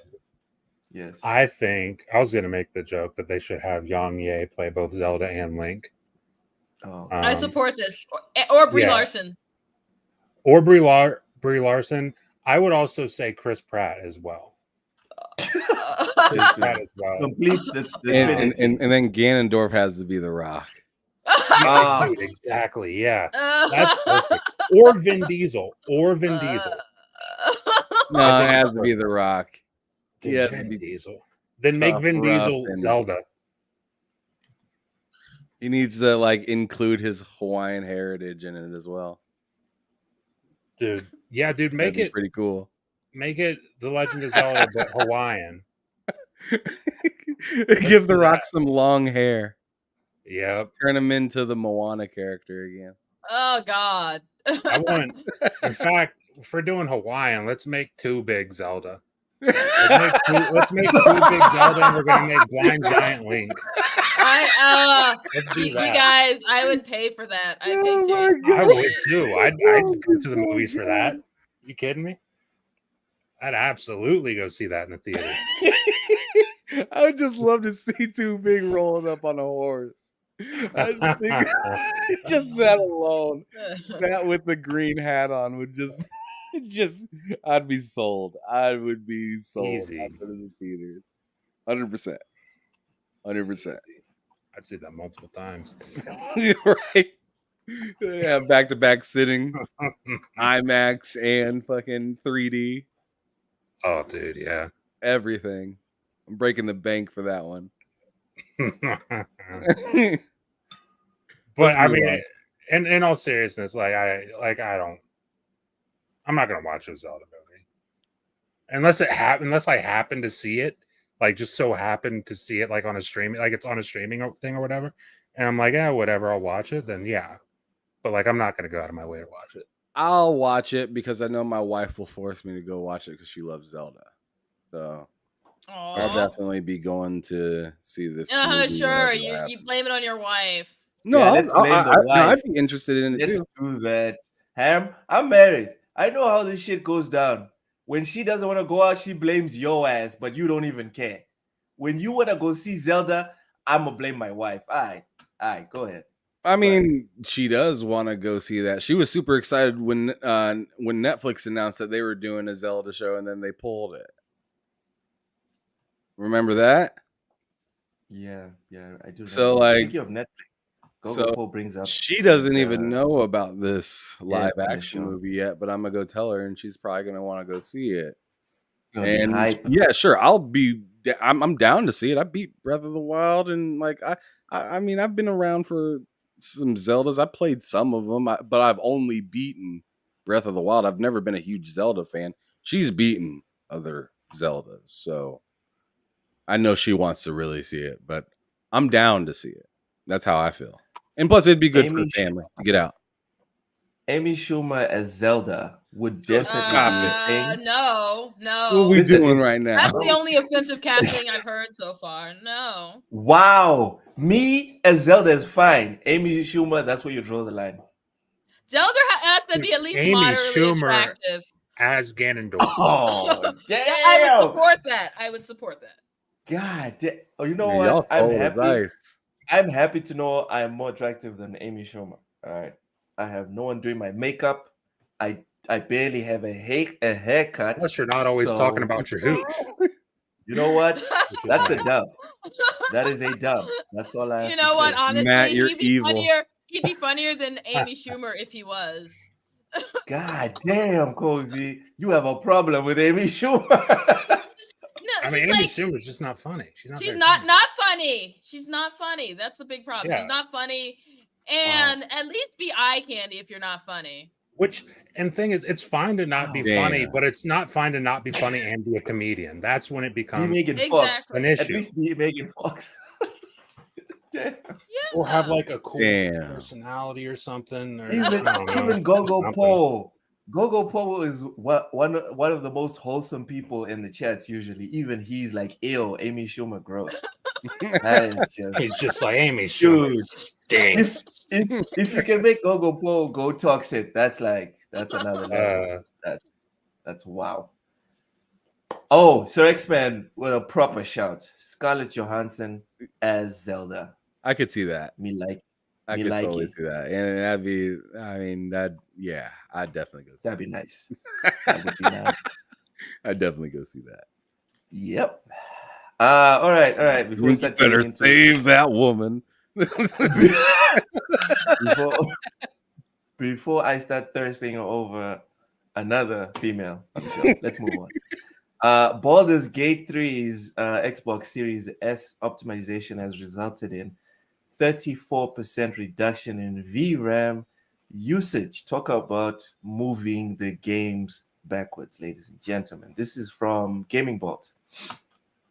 Whether or not the Series S and its comparatively weaker hardware is holding back game developers, This generation has been a major topic of discussion for as long as the console has been around.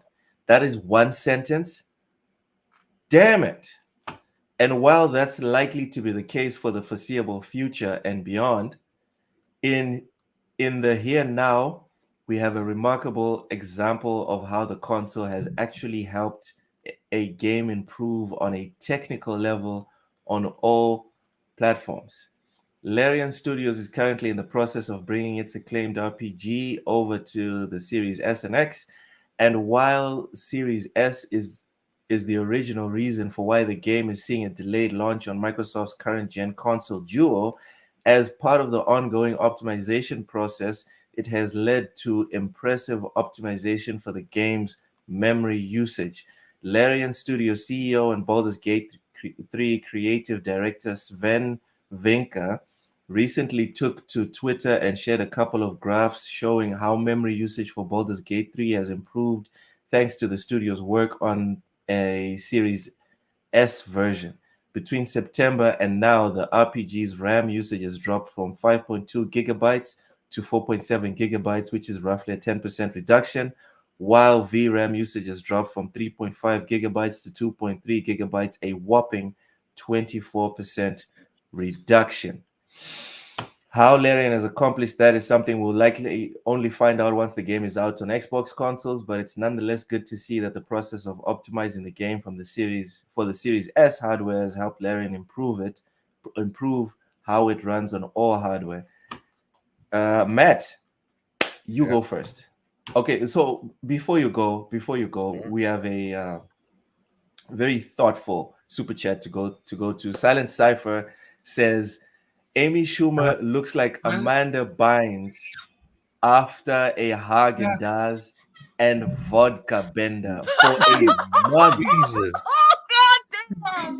and the lack I and the cannot see lack that. of you and the lack of humor that she produces. Woof. Okay, so Hagen Dazs is my favorite ice cream. Well, vodka, everyone knows what that is. Ham, can we see a picture of Amanda Bynes? I don't know who Amanda Bynes is. I'm not I doing bet- that right now. The I'm thing, not doing doing that. the thing is, though, Amanda Bynes is hilarious, whereas Okay, again, Amy Amanda Schumer is a wet Bynes. towel. I'm gonna Google her myself. She was Hold like a on very, a minute. she was a very famous child star in America. One of the She best. was, This- but she turned one of the into best. a wreck eventually for a little while. Yeah, I mean, yeah, for a little bit there. I Not mean, good. to be fair, that channel, Nickelodeon, yeah. Ruined a lot of kids. Ruined a lot God of damn. kids. The first article that pops Same with Disney. up is why it's so True, hard to yeah. help Amanda Bynes' mental illness. Damn. Okay. She used to be much better looking than Amy Schumer. That's all I will say about that. Wow, that's super chat, Silent Cipher. Heartless, dude. Jeez. Like now that I look at Amanda Bynes, I'm like, damn. Matt, Yeah. thoughts on Baldur's Gate going to the Series S? Thoughts on it going to the Series S? Sorry, Well, on that's it kind of what this improving. is about, you know. Yeah, but it improving. Basically, it improves the optimization Yes. of the game on the Series X and the PS5.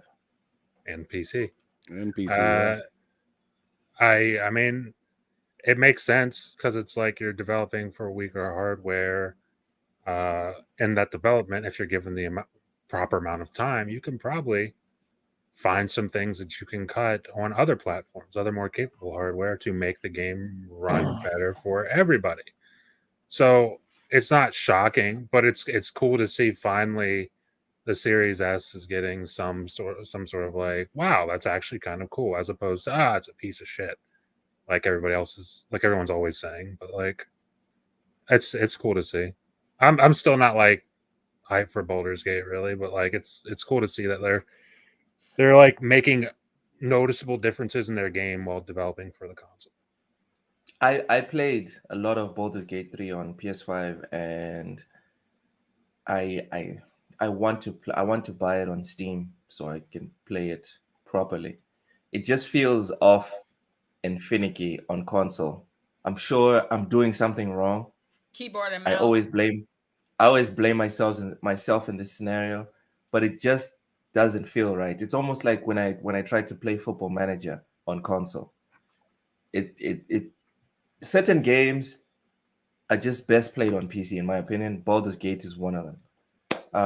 Cozy, what's your take on Baldur's Gate 3? I think this is great. This shows like a lot of times there's a conversation that I think people will have when they talk about optimization stuff, and then they just like crap on certain devices like because they're like, well, that's a lower spec device. They don't understand that sort of like looking at a lower spec device and saying, can we get it to run on here and getting it to run better on there? If you can get it to run better on a lower spec device, then you can and like find workable solutions. Then getting it to run on a higher spec device is that much easier. Okay. That was very technical, Cozy, but the sentiment was heard. Richie says, "Loke, play Football Manager on PC for the cheat engine. You can cheat on Football Manager. There's no difficulty setting, bro. I don't know what you're talking Football about. Manager. I stay cheating. Okay, sure, whatever. Ham, Series S, Series S. Go ahead. No, it's interesting. It's like you got to keep in mind what was said about the newest Nintendo console coming out. Supposedly, right? Supposed to be comparable to like a PS4 or something like that. Right? Yeah. Yep. It's really interesting hearing that and seeing stuff like this come out and knowing the Series S has its specs. Here we are 3 years into the generation, and it's just kind of like a little telling that people, even with a super complex game as I would like to think Baldur's Gate would be, right? All these different dialogues and scenes and wild things that can happen within the game and different experiences, different characters and stuff like that. For you to get that big of a reduction, that big of a reduction in VRAM use, which has been like the big plaguing thing for PC like for years now. For years.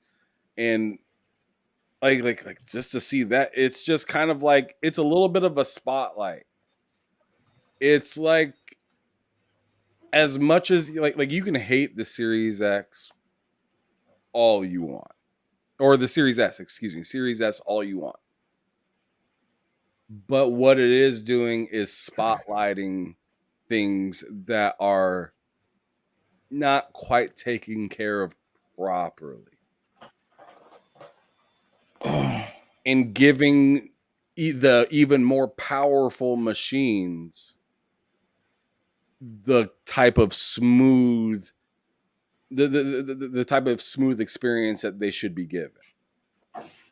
So like your Series X is working harder for no reason. You, with what you're talking about with this, doesn't quite feel right on the PlayStation. Could be something like this. Maybe. Yeah. You know what I mean? Just like that type of stuff being found is because of things. It is because of the lowest common denominator. Maybe right? I should reinstall Baldur's Gate 3. Maybe I should So reinstall it. so if they can get the weakest system looking good, then the stronger systems are going to look spectacular.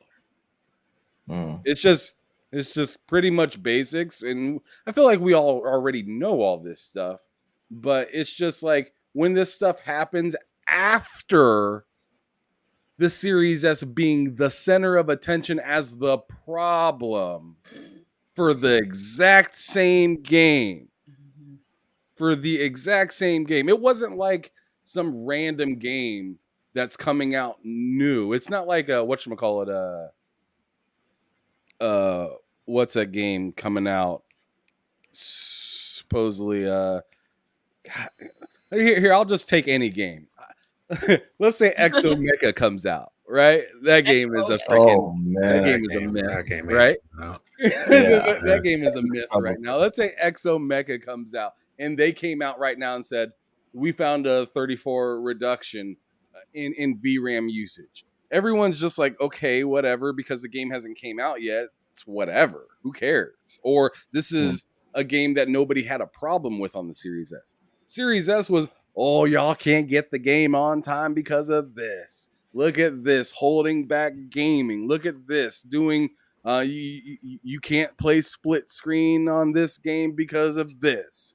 And then news comes out that and see, this isn't even the first time. This isn't even the first time that something like this has happened with the Series S. Control had that whole thing happen early on in the generation where, oh, they could optimize it better for the Series consoles now. Right? They just so happened to find something. Just like, what was it last year, Matt? What was it? Dying Light 2? Yeah.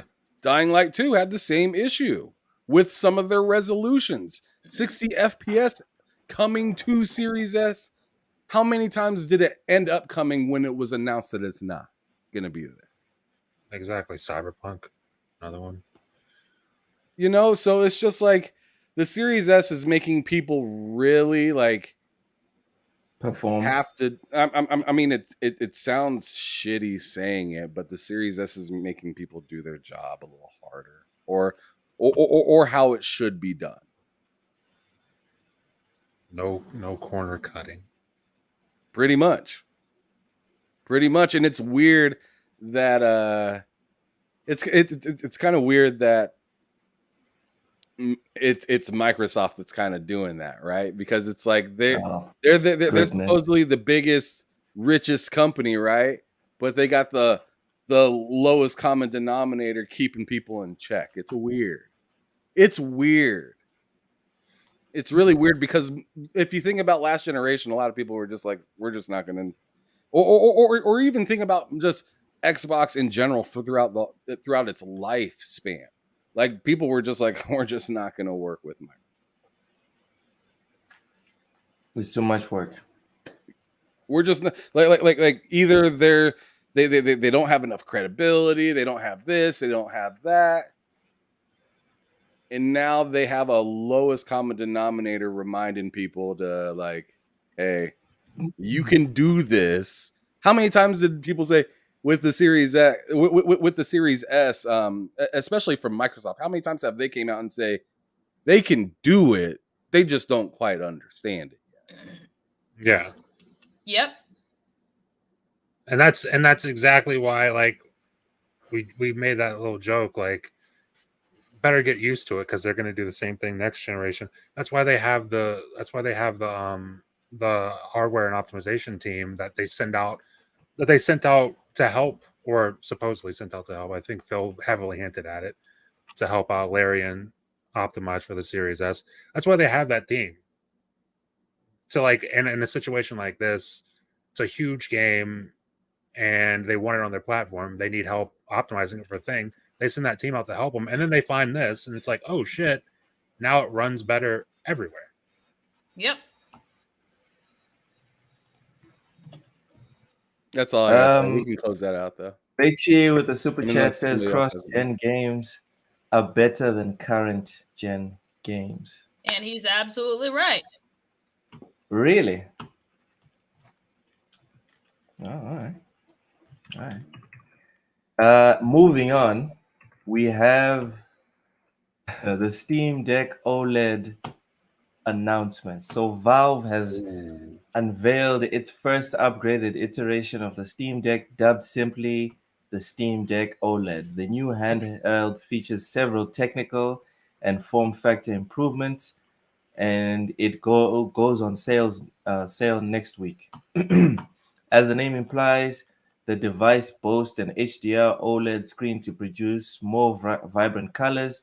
It also boasts a larger battery for an increased charge, 30 to 50% more battery life, depending on the game, with Valve pointing out that OLED screen consumes less power.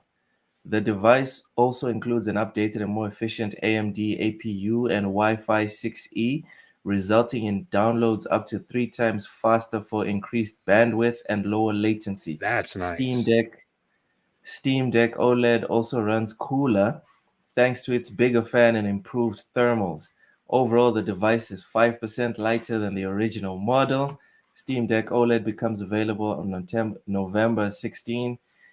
It comes in 3 models based on storage and add-ons, including one limited edition variant featuring a different color scheme. Here's a breakdown of the specs and price for each one. Ham, if you don't mind, please scroll down because all this is Chinese to me. What? So there's the $550 version, which is 512 gigabytes OLED. There's the $650 version that is a 1 terabyte OLED. And there's the $680 version, which is only available in the US and Canada. Those are the only places in the world where people have that type of money. This one is the limited edition 1 terabyte OLED. It has it has an exclusive startup movie, exclusive virtual keyboard theme, Steam profile bundle, and limited edition carrying case with removable printed liner. That's all that's different from the other Steam decks. Cozy, are you interested in getting the Steam Deck OLED? So I'm mildly interested in the Steam Deck, but the problem is I want to look at the other options I have. Like, I would love a portable device. That's not just the problem. The other problem is mostly I prefer my PC games with a keyboard and mouse.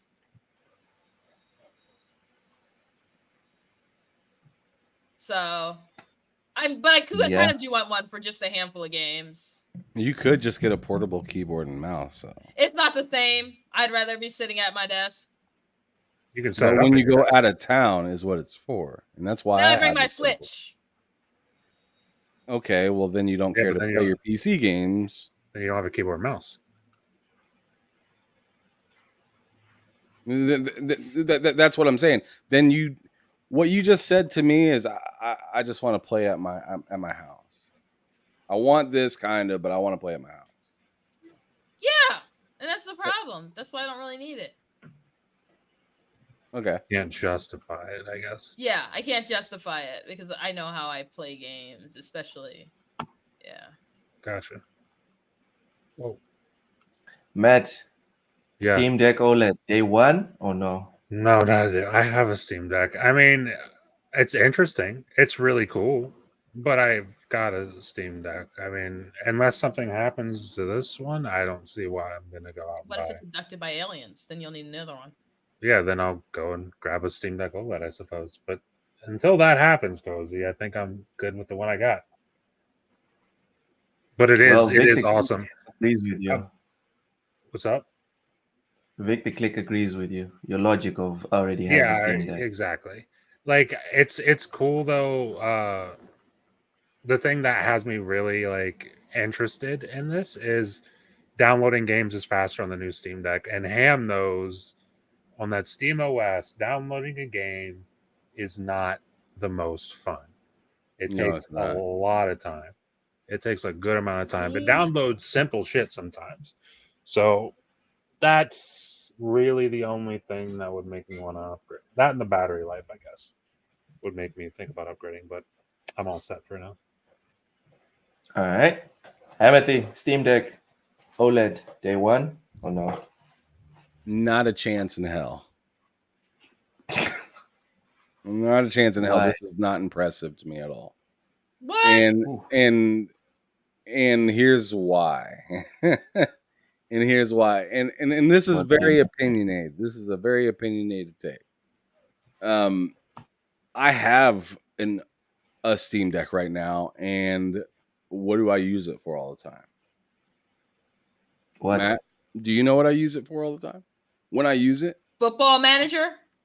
When you're out of town, when you're out of town for shows, right? Well, that, but how do I play games on it, Matt? How do you play it? Oh, okay, I know what you mean. With like Windows. Exactly. Yeah. I'm not ever doing another Steam Deck again. Oh, I'm lost. I don't understand. What you mean? So he doesn't- I he want the doesn't wanna go. Windows OS. I don't want Linux. I want the Windows OS so I can play the Xbox stuff without having to do what I've done already for my current Steam Deck. All that background stuff, it's not that it's hard, it's just an extra step I don't want to deal with ever again. You don't want to deal with anymore. Exactly. It's like, it's nice that I've done it. I've had that experience, and I know that I don't want to do that again. Like, that's how I feel about it. It's like when you used to get cars as a kid, or like, you know, when you're like 16, 17, 18 or whatever, you used to get a car back then. You'd put a CD player in and all of that stuff. Now you just want to buy a car that already has it in there. That's kind of where I'm at with it. Where I just want it, and I don't want to install it and do all this workaround stuff.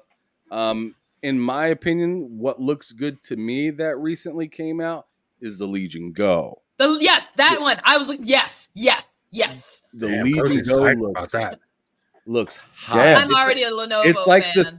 it's like the Switch, pretty much, because you can take the handles off the side, and it even comes like a little joystick type thing.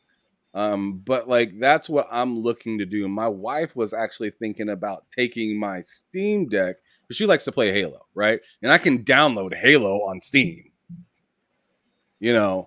So, and it's free to play game, right? And all she needs is her account information. So I can let her take that when she goes out of town, and I need to get myself like the Legion Go, or Keasante told me that I need to hold off until Microsoft does something, but I don't know when the hell. I am a big fan of.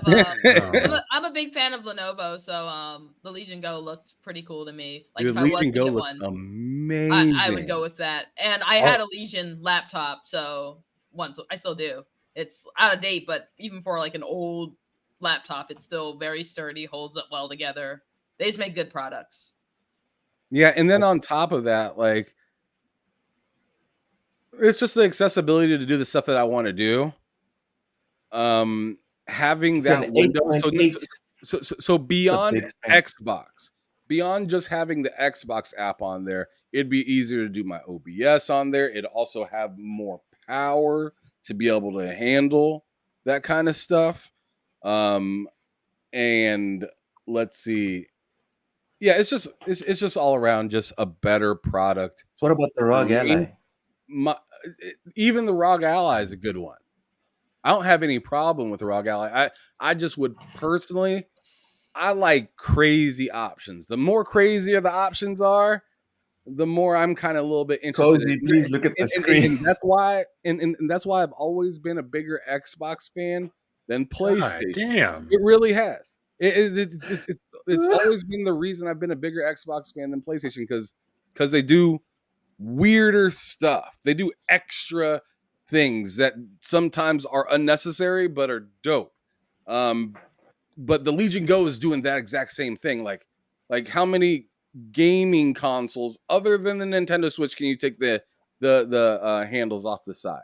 In fact, they went further and turned it into a joystick. You can even get glasses for it to play it, like just through the shades, almost like some sort of like weird VR type of thing that they have through that console. So it just has all these different cool things that's added to it, and it has the correct operating system for me, and it's powerful and runs up to 1080p.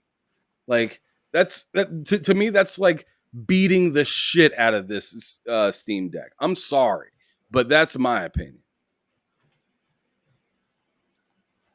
All right. Um, hey, I'm gonna just remove Vic the Click's comment right here because Jeez. wow. I mean, that's some diabolical shit. I don't. Hey, Uh, the man knows what he wants. That's what I'm gonna Yes, say. I do. And I know what I got. Yeah, pretty much. Moving on. Sony has delayed half of its planned PlayStation Live service games. So Sony announced it was acquiring Destiny 2 maker Bungie in January. A week later, in a quarterly financial results briefing, Sony revealed that PlayStation planned to launch more than 10 live service games.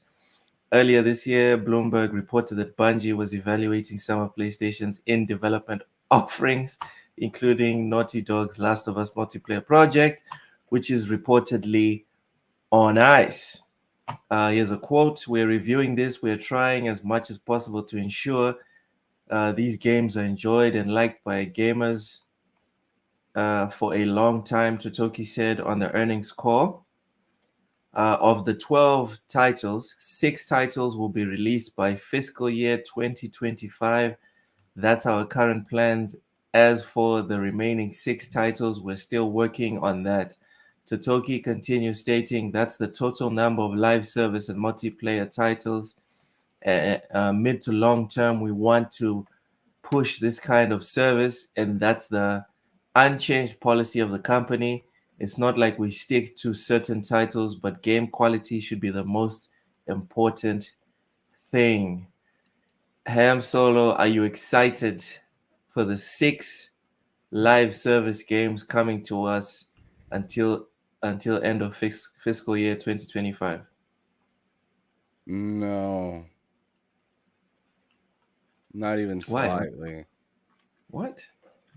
First of all, I don't like live service games very much.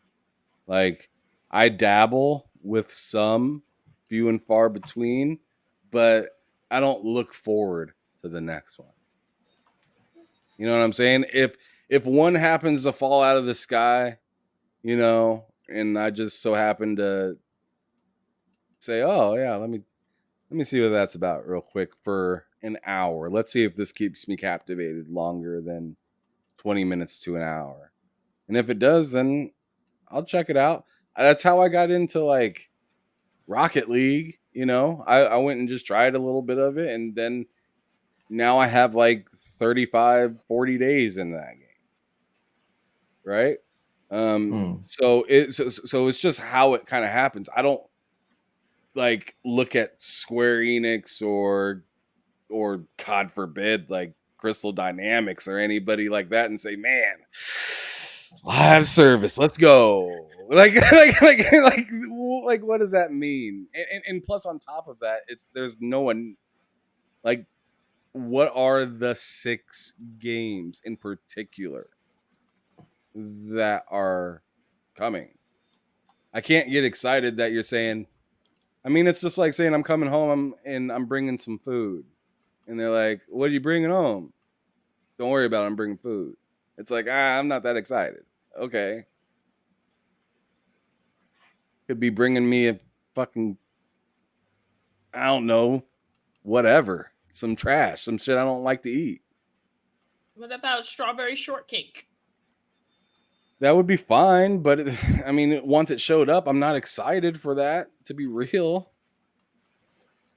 You know what I'm saying? Like, it could be something that's good, but it's not. It's doesn't mean it's gonna be like, wow. You know? What live service game?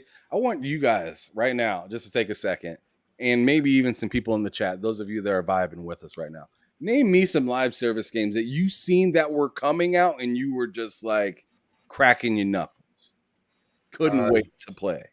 The only one is Apex Legends, and that lasted for about a year. It was a really great year, but that lasted for about a year. Splatoon. And then I was done. Don't look at me. I'm Mr. Metal Gear. Don't look at me. Animal Crossing. Hope the next But you Metal see what Gear- I'm saying right now. We're hope the not next over Metal here Gear's just live naming service. game after game after game after game after. We're not over here doing. Loke won't even acknowledge the genre. I'd rather play a side scroller. Or you know why? At least a side scroller, I'm going somewhere. Because Multiplayer what- games, I'm sorry, they feel like the most hamster wheel games that ever existed. What is the point? Yes. you What heard of about There is no Konami? point. I mean, I Helldivers do that with 2? Call of Duty all the time, right? That's a hamster wheel game as well. Call of Duty is totally a hamster wheel game, and I Yeah. enjoy that. That's a live service game. Throw that out there. It's just a paid one, a $70 live service game. Konami, you heard Loki wants a side-scrolling live service Metal Gear But- game. Oh, Make it don't. happen.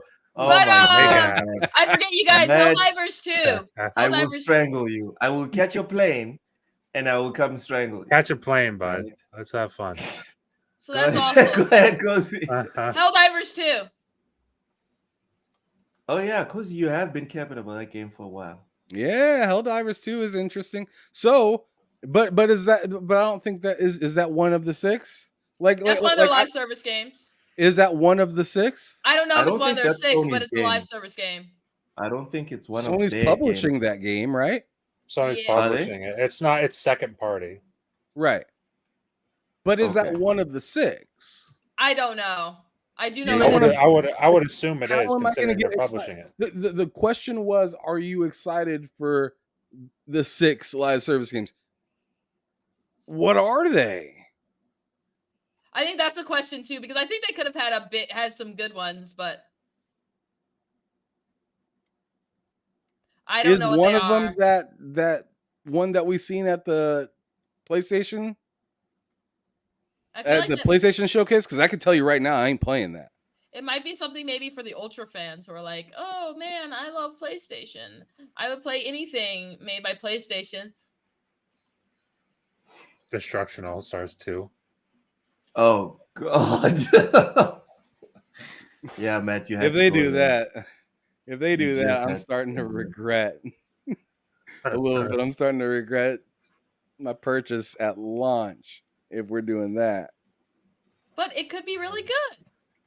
It could. Hey, that's an optimistic way to look at it. It could be really good. But if Be it's very like the good. best Listen. live service game ever invented, because if we know anything, PlayStation knows how to make a good game. Yeah, I don't they like do. I don't like vehicle games where one of your moves Yeah. is sliding sideways and you're not drifting. What do they call it? It's like, you know how your car will be driving forward and then like there is an old Vin Diesel game, I don't remember what it's called, but it has the same move where you hit the right stick and the whole car just scoots to the side to like bash. Oh, okay. Okay. And I'm just Gotcha. like, why are we driving cars if that happens? I got no question. Your I got no wheels answers don't for you. turn like that. But the wheels on the bus do go round and round. They do. But big Right. circles. I just wanted to add something, Cozy. You said Sony do make great games. They make great games, Cozy. Yes, Wheelman. Yeah. Thank I don't think they make great live service games. They don't Well, make great if Sony multiplayer makes games. great game, Sony only makes great games. So any live service game they'll make is going to be great. Sign up. Exactly. You're about to get your pony card revoked, Look. If you keep talking out Yeah. the side You of know your what? Take it, shred it. All right, mouth. You keep talking To- the way you're talking. douse it in gasoline. That's All not right. true, Loki. That Then pony card re- means just everything to you. Throw it into the sun. Throw it into the sun. Listen. Looks pretending like he doesn't want that VIP pass. You want that Ugh. pass. Don't pretend you don't. Listen. My concern here, guys, is 6 live service games is too many live service games. 2025 is 2 years away. Where are the eyeballs? I get it. This is a knee-jerk reaction to the Activision thing. They sat down and they were like, yo, Microsoft's about to make a killing for a very long time. A very long time of our players. I get it. But don't think six. I don't think quantity is the way to do it. Well, I the, mean, the you have thing to is, they throw have to. things and hope They have- something sticks. Exactly. They have to do that because it's like of those six, maybe one of them is going to stick. And you got to figure out which one that is. But if you're making one at a time, this one didn't work. Let's try another one. This one didn't. Like then you're just in a perpetual loop of failing until you But if you just so happen to succeed. throw everything at everyone all at once, there's a reason why the games strategically pick release windows. If you throw everything at everyone, right, you're going to lose a lot of people. They're just going to be like, it's just another one. I don't have the mental capacity to try this one. I've already tried the first one, or I've tried the third one. I've tried the first two. I've tried the first four, etc., etc. Yes, but they're already in a situation where that's their choices. They either lose people or they lose people because they're going to lose people from Activision. This whole ABK thing, they're going people are going to figure out, okay, Game Pass has Call of Duty. Why the fuck am I paying for it on my PlayStation? People are going to figure that out slowly but surely. So it's like you're going to lose some people from that. You're going to lose some people from this whole thing of like, you're giving me way too many of the same type of game. Why are you doing this? They have to pick one of those. It's either you lose people and you're doing nothing about it, or you lose people and you're at least trying. You're throwing some shit at the wall, hoping something sticks. That's the situation they're in. Yep. You understand. They are stuck between Mr. Rock and Mr. Hard Place. Why they Mr.? Maybe Hard Places misses. Or miss. Never mind, no comment. Didn't have to finish that statement, Cozy. Didn't have to finish that statement. Ham, you want to add anything on the This is six hard rock. live service that is 6 games that occur? The silent service says hard pause, Cozy. Ham. I already said what I said about this. All right. Peace to Sony. think Good I luck went with all first, these live actually. service. Yeah, you did. You did. Cozy, Yeah. put down the controller. More Nintendo. Nintendo Nintendo. hints it will continue. Nintendo hints it will continue extensive Switch support even after new gen hardware release. So it's been a big week for Nintendo, with the company revealing that Super Mario Bros. Wonder is the fastest selling Nintendo game in the series, and the Zelda movie is on its way. We also learned yesterday that the Switch has surpassed 132 million units sold on the heels of great results for Tears of the Kingdom and Pikmin 4. Now Nintendo has pulled back the curtains a bit on its approach to the Switch platform moving forward. This is the official quote. Nintendo Switch will be entering its 8th year in March 2024. We will continue to release new titles and content for Nintendo Switch without being bound by the traditional concept of the platform life cycle. That last line above indicates Nintendo might continue to support the Switch even after the release of its next console. This isn't too surprising considering the Switch has sold so well, continued to sell well each financial quarter, and has a string of great releases in its future, including a remake of Paper Mario: The Thousand Year Door. Nintendo goes on to say that it would like to continue to see many consumers play Nintendo Switch and to maintain our business momentum. Cozy Beluga, what are your thoughts on Nintendo possibly continuing to support the Switch? They know what they're doing. They're coming off one of their best generations ever after the disastrous Wii U. So it'll probably be something like how they continue to support like a device until it wanes enough that they can just move on. That's like typically what they do. I had this vision of Nintendo consoles. Maybe it's because I haven't played them for a while. A lot of people just bitching about the way Nintendo segments their consoles. Like, the impression I got was that they they don't do backwards compatibility like at all. You're either in this specific ecosystem or you go to the next if you want to get that specific game. Is that not how they do it? That is not how they've done it. They've had backwards compatibility before. If you look at like, the best example would have been like, with the Game Boy. Go way back when. It was actually pretty unique for the time. You could pop in any of those cartridges. Like, then they had the Game Boy Color and Advance, and you could always play the games in each of those. So it's not something that they've never done that before. All right, Matt. Yeah. What are your thoughts on Nintendo possibly continue to support the Switch? I mean, it makes sense. I mean, it makes sense just fine, like from a financial standpoint. I mean, they've sold what, like 500 million of the things. You might as well support it. You might as well support it even after your new things out. So, yeah. All right. Give me Metroid Prime 4 and I'll care. I mean, Make what? I said, give me Metroid Prime 4 and I'll care. 4. Ah, okay. Didn't they remaster the last Metroid? They But it's did, not the and same. it's fantastic. It is fantastic. But Okay. I want Prime 4. Also, why can't Metroid crawl? That's another. Yeah, that's something that needs to be addressed. Really? Metroid can't crawl. He has to do that. He has to like curl up in that little ball. Metroid's a woman, right?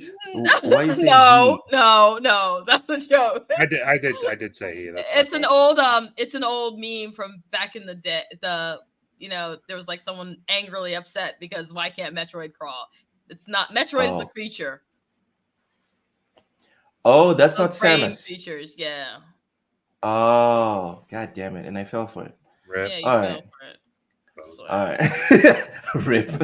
SMH. I love the way you say rip, man. I'm serious. Ham, Nintendo. What? What are your thoughts? I'm saying Nintendo hints that it will continue to support the Switch. What are your thoughts on that? That'd be smart. It's on its way to possibly being the highest sold console ever. Why would they pull back on that? I know Nintendo likes to pull away sometimes, but that's just kind of like would be a dumb decision. Flat out. There's not much you really have to say about that. It's the wise decision to make at this point. Right. Yep. Absolutely. Like if selling the console was you were the casino, this is Nintendo saying let it ride. Like don't stop, just keep going. Mm-hmm. All right, moving on. PlayStation reports record Q2 in terms of revenue as PS5. No, we're not going to discuss this. Does anyone want to talk about this? I don't want to talk about this. Anyone? Matt? Ham? No, I'm good. All right, I'll speak on it. I mean, you put it on here. That's you. You literally brought the subject, and you're like, and then say, anyone want to talk about it? No, I don't want to talk about this. No. This is stupid. Why are we talking? It is. But you yourself even thought that people should be aware. So yeah. Look, you brought it to the doorstep. I opened the door. All right. The company's Game and Network Services division reported financial year 23 Q2 revenues of $6.32 billion, up 32% year over year. However, operating profit was a more modest 324 million, which is up 16 million year over year, but below financial year 2021, 2020, and 2019. There were 4.9 million PS5 consoles shipped in the 3 months ended September 30th, reportedly represent a record for a PlayStation console during Q2 window. It also represents a significant 48% increase compared to the same quarter last year. Sony Interactive Entertainment has a lofty sales target of 25 million PS5s for year ending March 2024, and it said it intends to do so with offers during the holiday season and revised PS5 hardware in the first half of the fiscal year. The company has shipped 8.2 million consoles. Whew. Speaking during a call to discuss its results, Sony president COO Hiroki Totoki said the company could keep the target despite it seeming difficult to obtain. It's not something we can attain very easily, but we think that the year-end sales are the most important period. And during this season, we have a new model and Spider-Man 2, so we want to keep our target, he said. Ham, go ahead. This is good. This is really good for them on the in the console sales. I mean, to me, this is to be expected from Sony. They've done it. They've been really good historically at selling their consoles, stuff like this. This is super high. This has been really fast for them selling this specific console, and that is to be congratulated and acknowledged for sure. The only thing that, obviously, since we pay closer attention than no, I'm going there, Loke. I'm going there. It's just I'm interested in how this develops going forward, because what's the point of the hardware? It's software. And with software kind of being pushed back, as we just got done with a couple topics ago, like, what are even the 6 live service games that they're thinking about doing? Are they all going to be free to play games? Are all 6 going to be free to play games? That's another question, because you look at Helldivers, that's not free. Oh, it's not. No, it's a paid game. It's a paid Oh game. man, that's bad for me. Live service game, and then you charge for entry. Yeah. You lost me at live service. Now you're gonna charge the fuck out of here. It's a co-op game though, so keep that in mind. Which is pretty interesting to me still, because I love co-op games. You give me a game that's co-op specifically and just say there's a ton of shit to do and we're adding seasons to it. That's why Destiny stayed so hot. Raids and stuff like that, things to be able to do together. Yeah, so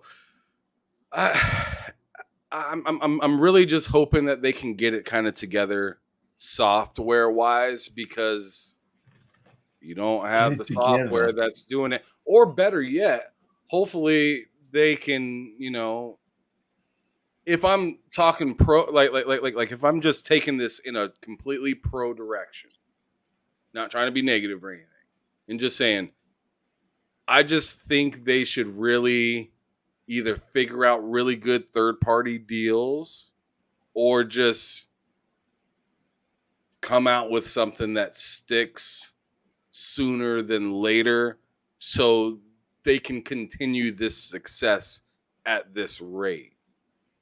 Because what they're doing is good. That can't be lied on, right? But we can look at today's success, and today's success has nothing to do with tomorrow. You know what I mean? So everyone's looking at the spreadsheets of saying, oh man, Xbox is still lagging behind even after Starfield came out, man. PlayStation's still pushing it on forward. Yeah, they are. They are, but those are the same people that were saying that this last showcase wasn't that good. So that's your future you're looking into, is what was the showcase. That's something to take into consideration. A lot of people excited seeing the way Xbox is doing it. Xbox and Nintendo and all these other companies, like, Nintendo's been doing their thing. Steam's been doing their thing. But like we look at like the Embracers and stuff like that, you see them. I remember when they got, Crystal Dynamics and whatnot. And we're like, oh, thank goodness they got them from Square Enix. Look at them now. Look at Embracer right now. Like it's just things happen, and it sometimes doesn't. You don't see the surface level because the surface looks perfect. It looks like I can land here comfortably, right? Live great, and then you didn't realize that there's a possibility of a storm coming because we didn't quite prepare for it properly. We could be good to go, but we definitely are hoping that we get this stuff taken care of in time before this storm hits. And I kind of think that's where they're kind of at right now, and they're kind of telling that to us, but we keep wanting to ignore it because look at the numbers right now. So let's not. So you're saying we shouldn't ignore the fact that although the numbers are great, we shouldn't ignore the fact that the things that are making people buy the consoles now are not available to motivate people to buy the consoles next year or the year after. One of their biggest things, that being Call of Duty, is now being showcased differently into the future. That will affect PlayStation in some sort of way. They've acknowledged that. They've acknowledged that clearly. Relying on third party is not as easy to do when the other guys are doing it just as good. You know what I mean? Beforehand, you could say, oh, Xbox didn't get this, that, and the third, but we did. That's becoming less and less relevant. Especially when you consider free-to-play games are half the reason people buy consoles. Or half the reason, not people, but like a lot of casual gamers buy consoles to be able to play these free-to-play games. Yep. They just want the free-to-play game to look pretty. You know what I'm saying? So, like... You don't need a... Yeah. I mean, much it's just, more than a console. It's something to consider. You have this awesome number right here, 46 million. That's way ahead of what Xbox is doing. You guys are doing good. And now you're coming out with a console that's going to be a little bit more expensive, even though it's the same stuff. And your projections are probably looking really good, especially right before the holiday seasons. It's going to be nuts. They're going to sell like crazy. Spider-Man just came out not that long ago, They had their numbers. I'm not sure if we're going to be talking about that or not, but they had their numbers, and the holiday season hasn't even happened yet. So those numbers are going to blow up too more. So, yeah. I mean, PlayStation's in a good spot console-wise, but are they in a great... Like, look, name me 3 games that you're excited for from Sony in the next year or 2. Helldivers 2. No, I asked Loke, not Cozy. Wolverine. Another Insomniac game. That's cool though.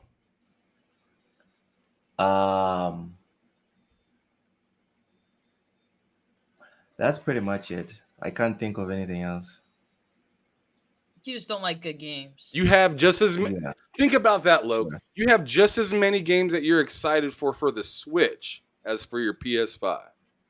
Son of a bitch. Why would you bring in the Switch, dude? Leave the Switch out of this. Yes. That's the situation, Ham. That is the current situation. Bring the information to my doorstep. I open the door. This guy, you'll be playing me live on freaking on the stream. On the stream, sorry. Listen. You know why I don't like using myself as an example, Ham? Because I'm not a good example of your average enjoyer of video games. Because for Okay, me, fine. Not you, Matt. 3 games that you're yeah, excited for the PS5. Matt also isn't a good example, Ham. Fine, Cozy. 3 games. Yes, Any Cozy might not have previous a good is death. game. definitely an 3 example. games. Any Three Might not Cozy have is games. a a good good three game. example, games that you're excited for but exclusive PS5. to PlayStation. Oh, Yeah. that exclusive to PS. You already know I don't like most of PlayStation offerings. All right. So someone in the chat. While someone in the chat's replying, Silent Cipher says that Tay lofty Talks. goal Tay with Talks. next to no games, that's a bold move, Cotton. Let's see how it plays out. That's the meme, right? The meme from that movie. I'm with them. Tay Talk says God of War DLC, Stellar Cheeks. Oh, I forgot about Stellar Cheeks. Oh my God, Stellar Cheeks. Final Fantasy remake and Wolverine.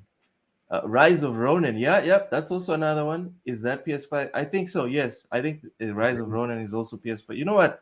Tay Talks is keeping track. Yes, God of War DLC for me doesn't really count because it's DLC. Stellar Cheeks, But did you definitely. notice? But did you notice What? anything?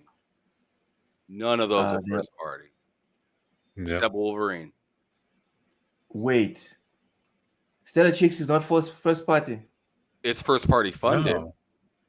It was supposed to funded to come be to taken Xbox. away from Xbox Exactly. because it was originally coming to Xbox until it got funded to be taken away. Cypher says foam stars. Settle down, bro. Settle down. I mean, foam stars could be fantastic. Are I'm you just- putting money on that? I'm just saying that was the big deal. Because that's what Ham's trying to point out right now. Ham's trying to point out from what's been announced. Is there anything that's making you be like, yo, if games were like race horses, are you putting money on this before it even comes out the gate? And if I'm being honest, it's just Wolverine and Stellar Cheeks. I'm putting money on Stellar Cheeks. I don't care. That game's probably game going is- to be trash. That game is. I was about to say that game's gonna fucking stink. I'm looking forward to all the games that Bro. were mentioned by Tay Talks except Final Fantasy remake or whatever the hell this one. Rebirth. But Rebirth. Yeah. Matt, I'm did you not see looking the forward to size of her badonkadonk? Dude, dude, if you're gonna give me a shit game, I don't care how fat you make the chick's ass and it doesn't matter. Man, That game's gonna suck. yeah. Stellar Cheeks, you think is gonna suck? Yeah, I do. Oh man, I think it's gonna be good. I think it's gonna be I That hope- trailer here's looks the too thing, I good to hope be it is. true. That I don't gameplay want- looks too good to be true. It It reminded does me of look a that little too samurai good to be game. Remember true. that samurai game? Remember that samurai game we saw at the? You know what? at Blade, showcase? that Phantom Blade Zero game looks too good to be true as well. Yes, Yeah, that's that's the what one. he's talking that's the about. one. Yeah, Stellar Cheeks, same thing. When I saw that, I was like, this game is probably going to be bad. But I didn't even get that vibe Woo! from it that it was like too good to be true. I just saw it and I was like, that doesn't look fun to me. I She want you looks to read fun. this so I can answer it real quick, Luke.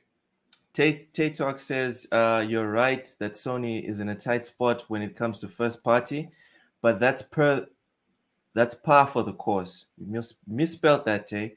I like That's how you par for said the his course. name wrong. Shit, I forgot. I completely forgot. Taye Talks. I'm Yeah, sorry. it is I Ty. will God reread. damn. I will I mean, reread your I comments. feel like we would have called him the right name if he was here. Yeah, with I But will when see it in reread the your, chat, your I'm like, hold comment, on. Taye Talks. It's Ty, yeah. Yeah, you're right. That's Sony. So you're right that Sony is in a tight spot when it comes to first party, but that's par for the course. The question is, when you're short, can you get third party exclusives to plug them gaps? And that's exactly what I said early on in the conversation. Is I really hope that they can figure out a way to really use third party like they did previously. And some of the games that you mentioned, phenomenal. Rise of Ronin. I'm wondering if that's a PlayStation exclusive as well because I don't know. It's timed. It's timed at the very least. It's time. So it is an exclusive to an extent. Stellar Blade is 100% a PlayStation exclusive. They paid to get that. Final Fantasy is going to be a big deal. So we know that there are some things that will keep them kind of still shining, right? People will still want to buy the console, right? Like I'm not going against that. I'm saying like a few years down the line, like how long is these 6 games going to take to get out, and are they going to be in the way of any of these single player games that we really looking forward to? Man, as disappointed as I am, I cannot wait for the next single player Naughty Dog game. Yeah. You're just trying to piss me off. But it's just like, when is that coming? You know what I mean? And I'm still wondering what the hell Herman Hulse was talking about with the exciting thing at Santa Monica. Was he just talking about the DLC to God of War, or was there a different game that they're working on? Like, it's just so radio silent over there. It's kind of a little depressing. This seems like projection from Rachie. As somebody that bought the PS5 console and skipped the PS3 and PS4 generation, I'm just kind of like, I played a few really PS3? good games. Yeah, I skipped the PS3 and PS4. I was all as soon as I got the original Xbox, it was done. So but coming back, been an Xbox. You've been an Xbox. But I'm letting y'all know what it is. I don't care how you take it. Damn. The information is out there. The PS3 was so good. Yeah, I'm coming It had to Metal find Gear that out, Solid and that's 4. why I currently own a PS3 and I own a bunch of games for PS3, because it was a great console, and I don't feel like Sony is utilizing its backwards compatibility good enough. So I have to. I went out, but I have 2 PS3s. One that has an HDMI issue and one that's perfectly fine.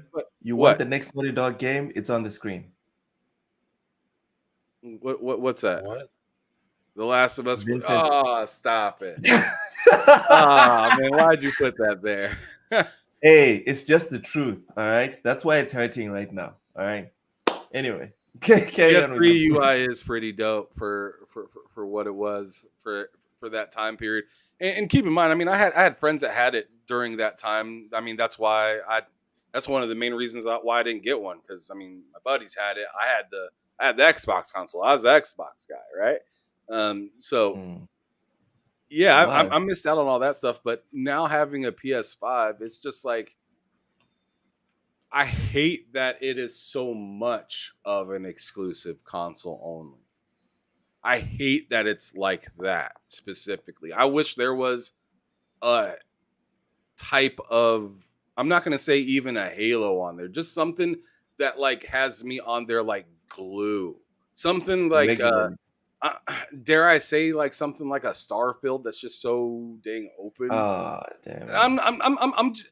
I'm just saying, like a style game, like it doesn't even have to be in the galaxies or anything. It could be in caves, underground, in water, like whatever. Just like some sort of like, oh man, like an underwater ocean game, building and stuff like that would be pretty dope. Yeah, I would support that. I would love something that makes what was that game? Nautica.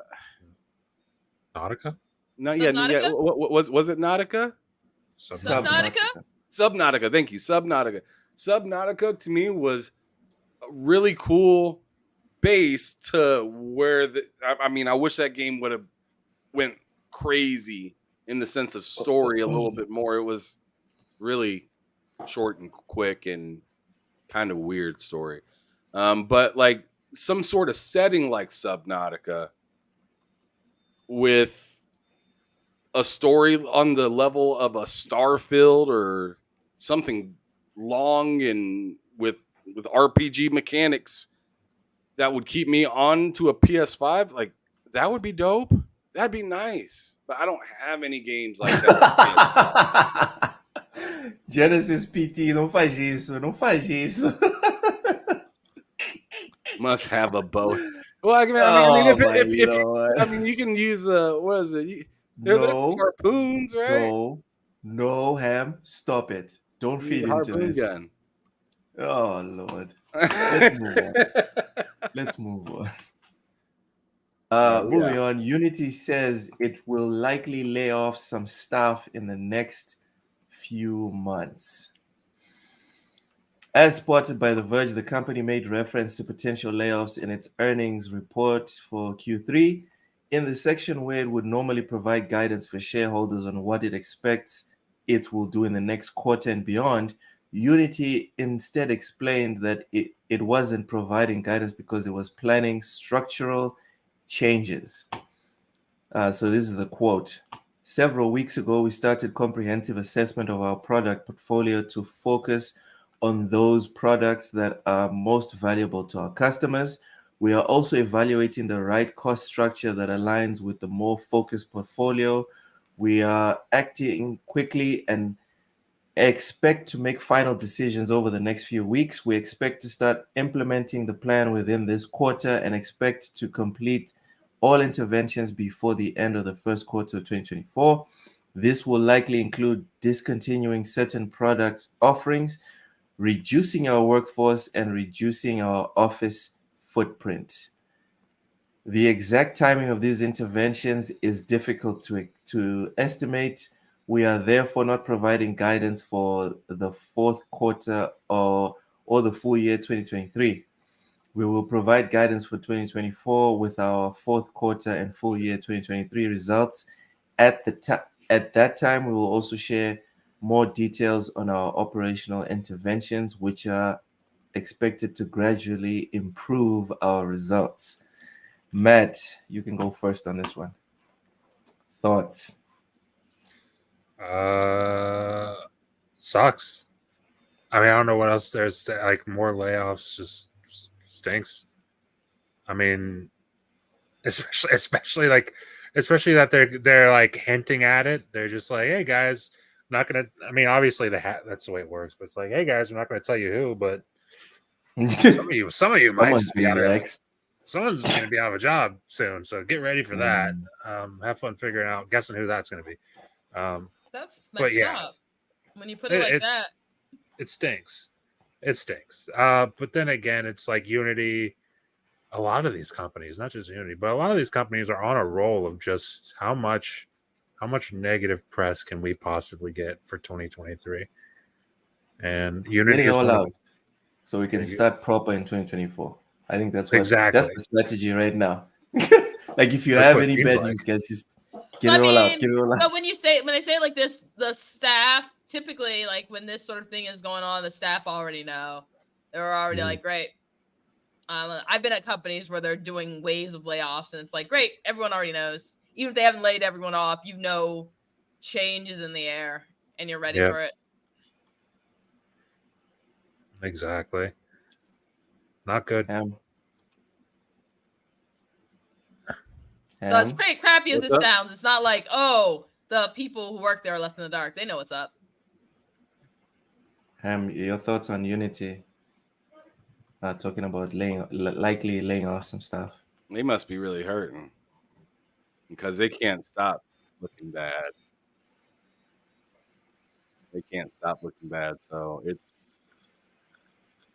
I don't know how they course correct for stuff like this. I really don't understand how they do that. The way they tried to do it was vicious, and it backfired. And I feel like from that backfiring, they're like, well, we tried to save your guys' jobs with this, but it didn't work. So we're going to cut you guys now. That's what it kind of seems like. I honestly think a lot of problem with a lot of these companies is they have this constant, like, grow. And they want to chase that unsustainable growth because, you know, they see the dollar signs in that higher echelon instead of being, like, staying in their lane. And either you fly too high and end up like Icarus, or it's not good enough. Yeah, I'm 100% with you, because this speaks to the corporatization of everything. Because when you're just a company that's just trying to make a profit, at the end of the day, you're happy if you can pay all your bills and make like 100 million or 50 million. You're happy. Mm-hmm. But as soon as you bring in shareholders, that's not enough. Now you need to make it's not just about the amounts that you make. Now we're talking percentages. You now have to hit benchmarks of 30%, 50% profit based off of last year. And it's just not sustainable. It's impossible. There aren't enough people on the planet consuming whatever it is that you're selling, even if it is video games. It's just too little people for what you're trying to do, but the shareholders don't give a fuck. So this is what happens. The silent says Unity crapping the bed. Well, what else is new? It's sad Moving on. because it's the most accessible. Yeah, we need to wrap it up because I gotta get dinner. Oh crap! Oh yeah, we got Yeah, it's places to 7 be. o'clock. Steam will soon let players mark a game as private so friends can't tell they played it. Man, The title cowards. speaks for itself. The title speaks for itself. Cozy, go ahead. If you're playing titty games, be loud about it. Be proud about it. Thank you. Thank you, Cozy. My goodness. Stop kink shaming people. Let's stop kink shaming them. I want to be told that I'm online, but I don't want you to know what I'm doing.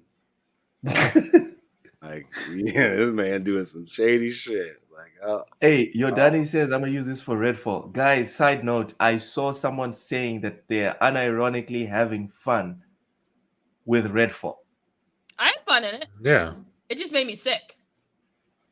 Or did you play with the recent update or No, before I had original version? fun with it before Okay. updates. Okay. Matt, what are your thoughts on this feature from Steam?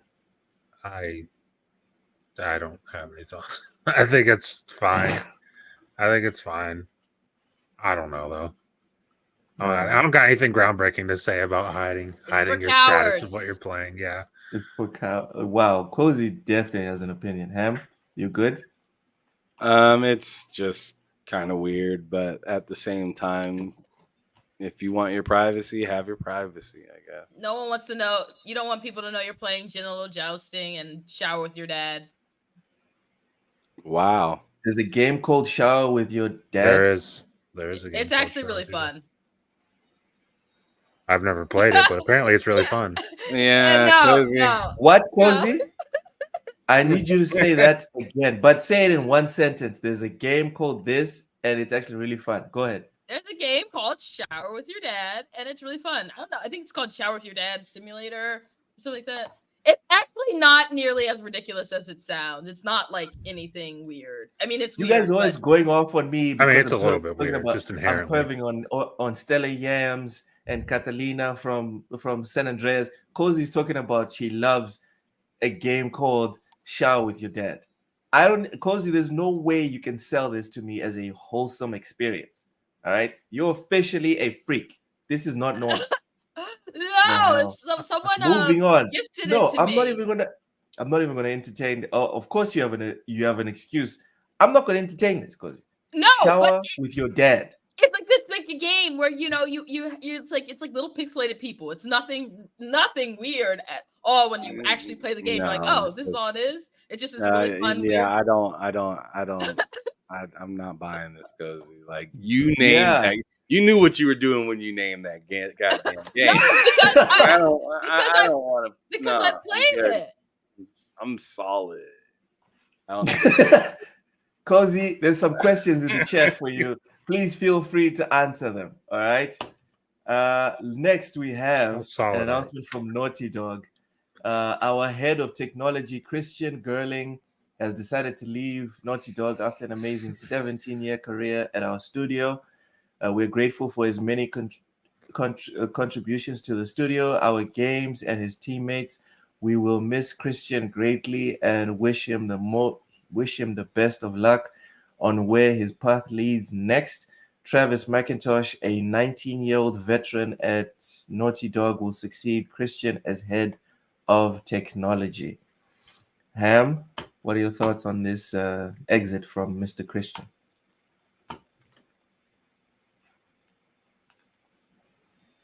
Your mic's off, bro. Uh-oh. Mike, your mic. Oh, my bad. I thought you said Microsoft. All I was like, what the hell are you talking about? right. No. No. I was just saying. I think they're just kind of piling on at this point. Like they're just kind of letting. At this point, I feel like they're just kind of just airing them out right now. They open the windows over there at Sony, and they're just airing it out over there. But You better blow that shit out. I think, Yeah. I don't think this is too big of a deal. This is it just is. It's just kind of weird, right? Because you're seeing a lot of people that have a lot of years into the company, one way or another. Whether it's PlayStation itself or a dev team and stuff like that. You're just seeing like people that been around for a long time, like Destiny's did it recently. They had some people that been around for a long time that either left or got fired. Now this dude literally has decided to leave. I mean, I'm sure it's not for anything terrible. It could be for something as simple as the same thing Pete Hines left on, where it's just like a direction, didn't really like it. A lot of people were talking about not feeling the live service thing. And the whole AI thing could be just like maybe an early calling for him to maybe go on his own and do his own kind of thing, possibly. Who knows what this person's going to do? There's been a lot of people leaving companies and saying, you know what, I'm just going to do it myself. And do my own thing. Or maybe he's just tired of the business. Don't know, but I wouldn't put too much stock in it. Yeah, I wouldn't be like, oh, they're falling apart because of that. I mean, if you're doing that, then you got to look at every single company that's out there, including places like Embracer and stuff like that are having literally the same people do it. And Xbox what was it last year? Old boy from Mike Brown left to start Maverick. Like people are leaving to do their own things in a very early Atari versus Activision kind of thing, where they're just like, screw it. Cozy, stop typing, Cozy, for the love of our subscriber count. Please stop typing. Descriptions are not helping. I'm with your Danny and Boogeyman. Stop it, please. I'm sure you have the best intentions, all right, but you're not good at this. All right? Even if it is a wholesome game, you're not good at describing it. Jesus. Oh man. Matt. Thoughts on Christian? She's still going on about that same game, bro. Go and read the descriptions. Get out of here, man. I'm done with this, dude. I'm just more convinced. Like I'm never touching this thing with a 10-foot pole. That's what I'm getting from this. Matt Gerling leaving. What are your thoughts? What are your thoughts, Ham? No, I'm talking about Matt. I'm talking. You just said it. Sorry. I wanted to say Matt. Go ahead, man. You're good. I mean, it sucks, but I'm kind of in agreement with Ham. I don't think it's something that's the end of the world for PlayStation or Naughty Dog. I think it'll be fine. I think it could very well be just he wants to take a break, and he left. I don't think it's a big deal. I think I've seen people online making a pretty big deal out of it. I don't know. Unless we get shown otherwise that it's a big deal, I'm not reading into it too much. Yeah, man. Our chat needs to be reset because of y'all need to chill. Because this is what you ruined the chat. Sorry. This is some weird stuff. I'm gonna give out free codes. You don't bring that game on here. You better throw it out your OnlyFans or put it inside your comic book that you're selling. No, she's not putting it in the beloved comic book. All right, this book is going to be legendary. No. Oh, it was the Giant Bomb Game of the Year. All right. Okay, so Cozy, let's move on. The last subject is a beloved one. The Game Awards nominees reveal set for November 13th. So the Game Awards is next month, and based on the latest announcement from Rockstar Games, it could feature the first trailer for GTA 6. Nevertheless, even with other likely world premieres, the awards are also worth watching, especially with nominees to be revealed on November 13th. So the big topic here is, first off, what is your game of the year? And also, what is the game that you think is going to be snubbed that deserves to be a nominee for Game of the Year? Cozy, you go first. Don't you dare bring up that game. What game? I don't think that game The came That out. game. this That game is out. showering That with game your is. dad. The game came out in 2015. year. Yeah, You know what? That just shows how much I know of it. But carry on. I think Baldur's Gate 3 deserves to win.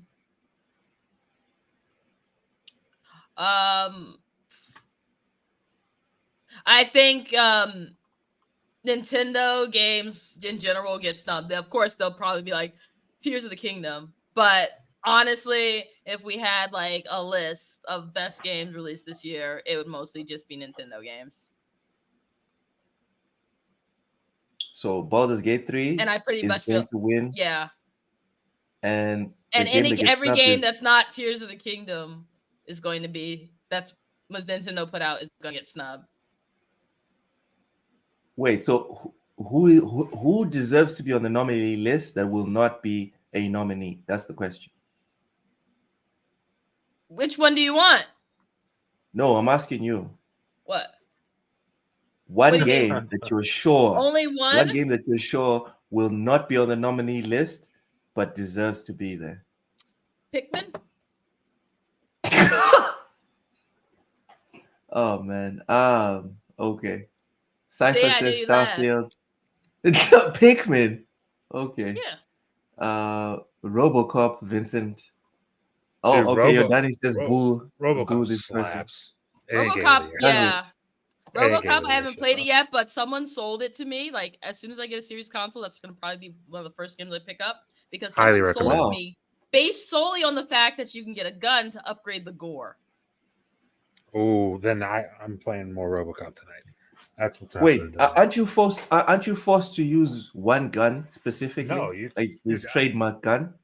No, I've picked up first mission. I picked up a fucking Uzi off of a dead person. Oh, so you're not First mission. forced to use his trademark No, you're gun in not. the whole game. You can, and it's amazing, but no, you're not.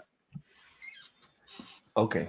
When I do eventually play it, I'll just go with the base gun because if you're role playing RoboCop, I mean, come on. I just want to shoot up people until they're holy messes. And that's the Yeah. game to do it. It's phenomenal. Pretty much. Hogwarts Boogeyman says the Hogwarts, Starfield, and Baldur's Gate slander is real. What? Baldur's Gate? Wow. Baldur's Gate, I Cypher, this is too much. Sorry, go ahead, Cozy. I was gonna say Baldur's Gate. I think even though it's a game I will never touch, I always say, and I'm always consistent. I think any game that is great for Game of the Year, the best game, is a game that gets you to play something, gets people to play something they normally wouldn't play. Yeah, like And I Elden think- Ring. Yeah, that's why Elden Ring I thought was the best, and that's why I also think Baldur's Gate is the best. That's true. I hadn't played a game like Baldur's Gate until Baldur's Gate came out and everyone was losing their minds over it. So that's a very good point. That's a good point. Matt, Yeah. what's your game of the year? And what's the game that you think is not going to be a nominee but deserves to be one? My game of the years. I'm gonna go Alan Wake too because I think that's the kind of game that's gonna like that. That's the kind of game they want for the Game Awards to win Game of the Year. Also, I very much enjoyed it. Probably is my game of the year, personally. Alan Wake 2? Yes. Wow. It's a And really you've been really good game, flip-flopping on that over and over. dude. As soon as I said Alan Wake 2 was my game of the year, I didn't flip flop. I think Yes, you did. I asked you which one is your game of the year, and then you're like, No, it's you probably asked me which one is the better game, and I said Starfield for longevity. Oh You can no, also that's pet the not what I dog asked you. I in know I Alan didn't That's ask what Wake. you you. that. That's I what you know I didn't asked. ask you that. I I know I remember didn't the ask you that question. because I've been asking you specifically about game of the year. I Well, know I my didn't game of the ask year is Alan Wake nothing 2. as silly as that. But that's interesting. That's interesting. Well, my game of the year is Alan Wake 2. And I think the game that gets snubbed is Starfield. Starfield's not going to be on the list. And it's going to be Starfield bullshit. should be at What? least nominated for, I think, sound design. Starfield deserves to be nominated for multiple things, but it's just going to Wait, get It, snubbed. you Matt, hold the phone. You think Starfield will not even get nominated for yeah. Game of the Year? Yes, 1,000%. Because look at the games that, like, Baldur's Gate 3 is guaranteed to win, pretty much. Like, that's there. Tears of the Kingdom's there. We already know it's there. Alan Wake 2 is going to be there because it's the perfect fucking game for the Game Awards. It's exactly what they like. Then you've got shit like I'm blanking. Oh my god, I'm blanking. Why am I blanking right now of all moments? But like I don't there's know. like 15 games that deserve a spot to be there. And they've only got 6 spots. I think Starfield is not going to make Oh it. man. And I don't think that's Ah, fair. I think it should be there. I if they think don't do it, that would be so like disappointing. it's my 2 favorite games this year. 1 and 2 is Alan Wake 2 and Starfield. And I say Starfield's the better game because I beat Alan Wake 2. I'm done with it. But I can boot up Starfield right now and I've got lots to do. Nah, that would do some real damage to the credibility of Well, I mean, the it Game makes Awards. what you call it. But But I I honestly don't think think. they don't think they Sorry. care. I don't honestly think they think care. my least favorite part is some of the other awards that they just throw at some places where I'm like, that wasn't even the best of that. Like some of the other, music and sound and stuff like that. That I'm like, Yeah. that are always I like mean, throwaway they did categories. they did put Sifu as a fighting game. Yeah. So, They not the smartest people in gaming at the Game Awards. they Let's just gave say. they gave God of War Ragnarok, like I'm pretty sure. Did they I could be wrong about this. Did they give God of War Ragnarok like best soundtrack or whatever over Elden Ring? I think Because so. because Elden Ring was the Game of the Year winner, so obviously we got to give God of War something, even though Something. Elden Ring's soundtrack is obviously better. They're just like, here, take this. You get this. I also took I also took issue with Immortality not getting the best acting. I still haven't played Immortality. I No, want to and play it it just for was that especially scene. annoying because the lady did her job, and not only that, but she was playing 3 different people. Wow. Like she was like three. It was It 3 different sounds. movies, and she was playing 3 different characters. Did it all well. I think Brie Larson should be the main protagonist for Immortality too. But I also They should remember put her as the Animal protagonist. Crossing was another one where I was like, they got robbed of best music and best sound design. But I disagree with you, Cozy, when you say that Starfield should be a nominee for best music. No, it's sound design. I actually really love the music. Oh, I think sound both. design, I think yes. both their music and their sound design are really great. No, the music is just essentially it's essentially Fallout 4. That's what Which was happened. They amazing. took music. Also amazing. Yeah, but music. you're doing it again. So why am I rewarding Yeah, you? but Do something. it's not copy and paste. They like yeah, It felt copy and paste, bro. It's Like not. the It's first not. time It's I not. powered up It has Starfield, very. It's So not. time. if you because play a lot I of played the sci-fi, shit out of. Okay, go ahead, Cozy. Sorry. if you play a lot of sci-fi game, if you watch and experience and love sci-fi, they change certain hints in each of them. These songs that are very much key elements in a lot of sci-fi music, so it's very familiar while being something unique and different.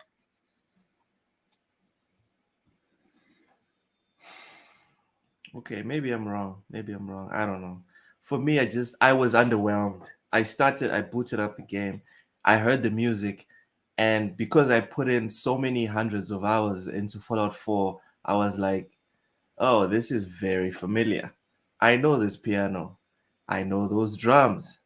I know that organ." And it didn't soothe me the way I guess they wanted it to.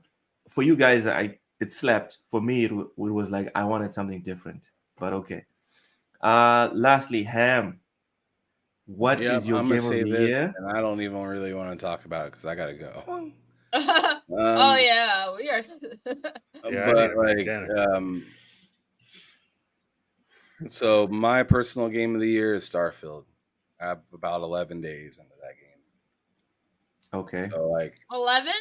Them's yeah, rookie numbers. to me that's Fine. just whatever you want to call it, Cozy. I don't give a damn. No, that was a joke because It was I That was was a like, joke, Ham. Relax. it's the You game I need to probably chill, spent Ham. the most time on this year. The game that I think shouldn't the game that I think that is going to get snubbed, Yeah. but let me take it this deep. It it it should get that it's going to get snubbed, but I personally think it should be game of the year. Is Hogwarts Legacy.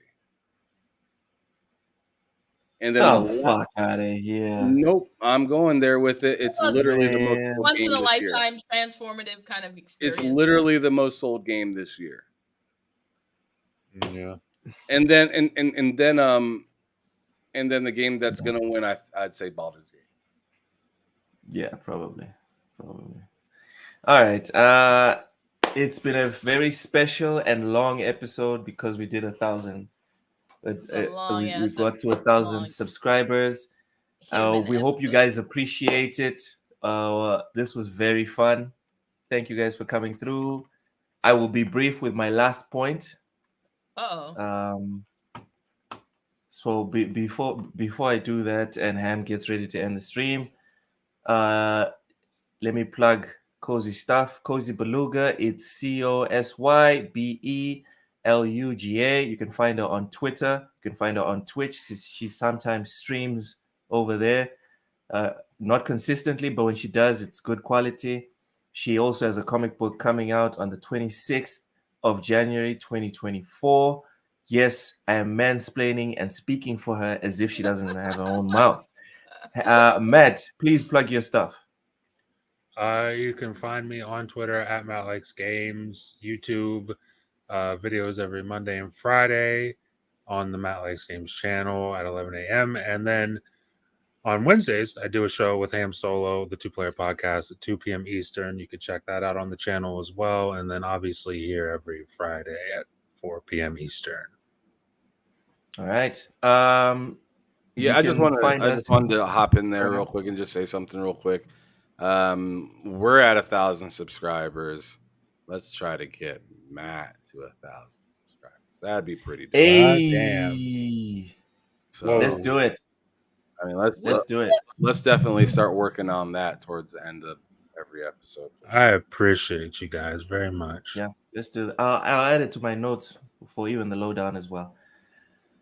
Mathematics on his way to 1,000.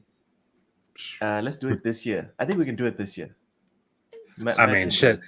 Here's once I move, I'm gonna get back into actually making like full thought out videos as opposed to gameplay stuff. But like once I get kicked into gear on that, then I'll start.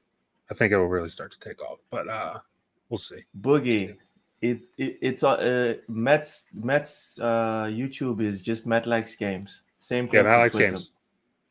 and on the Very channel, simple. I think he might lick game. Yeah. It might like- literally tells you everything right here on the screen. Matt Likes Games Yeah. for the YouTube, and on Twitter at Matt Likes Games with a 3. Yeah. All right. So you can find us here doing bullshitting every Friday. Monday, Ham does the crossover podcast with K Mega on K Mega's channel and TSWS, alternating each week. Tuesdays is the lowdown with me and Ham. Wednesdays, like Matt said, is the two-player podcast on Matt's channel on the screen right now. Follow Matt on Twitter. It's Matt Likes Games with the 3. And on YouTube, it's just Matt Likes Games. That's Wednesdays. Thursdays, it's Behind Them Sticks. Last week, Ham was interviewing Jez Gordon Jez Corden. Do we have someone for next week or? Yeah, Paris Lily. Nice. We have Paris Lily coming in next week. It's gonna be awesome. Viper's asking if we're going to GRG. I think I'm gonna do it. I'm going to GRG. It's a thousand Yeah, I'll episodes. definitely It's be a there. thousand subscribers. A thousand subscribers. It's special. It's special. You need to do it. Whoop, whoop. So yeah, that's what's going on TSWS. Thank you guys for coming through. Last point. Ham, get the end stream button ready. Uh-oh. Paris. Google is losing his mind. So the last point, I just want to say thank you to everyone. Matt, thank you for agreeing to hop on this adventure with us. It's been very fun. I love you not so gentle ribbing of me and my takes. Cozy Beluga, thank you for being our Iron Maiden. Thank you for being our conscience, and Iron Maiden. keeping us grounded. I appreciate your love for Nintendo because no one else here loves Nintendo, so that's important. Your snacks are always very entertaining. Ham, I won't say too much because we are live. I will not cry in front of the internet. That's not going to happen. Do it. I would sooner get naked before that happened. Just Yo, thank Don't do you. that. Don't do Sure Thank you support so that much. too. Thank you so much, Ham. Thank you so much, Ham. This has been a great adventure. I can't believe we are where we're at, and looking forward to the future. Thank you for listening.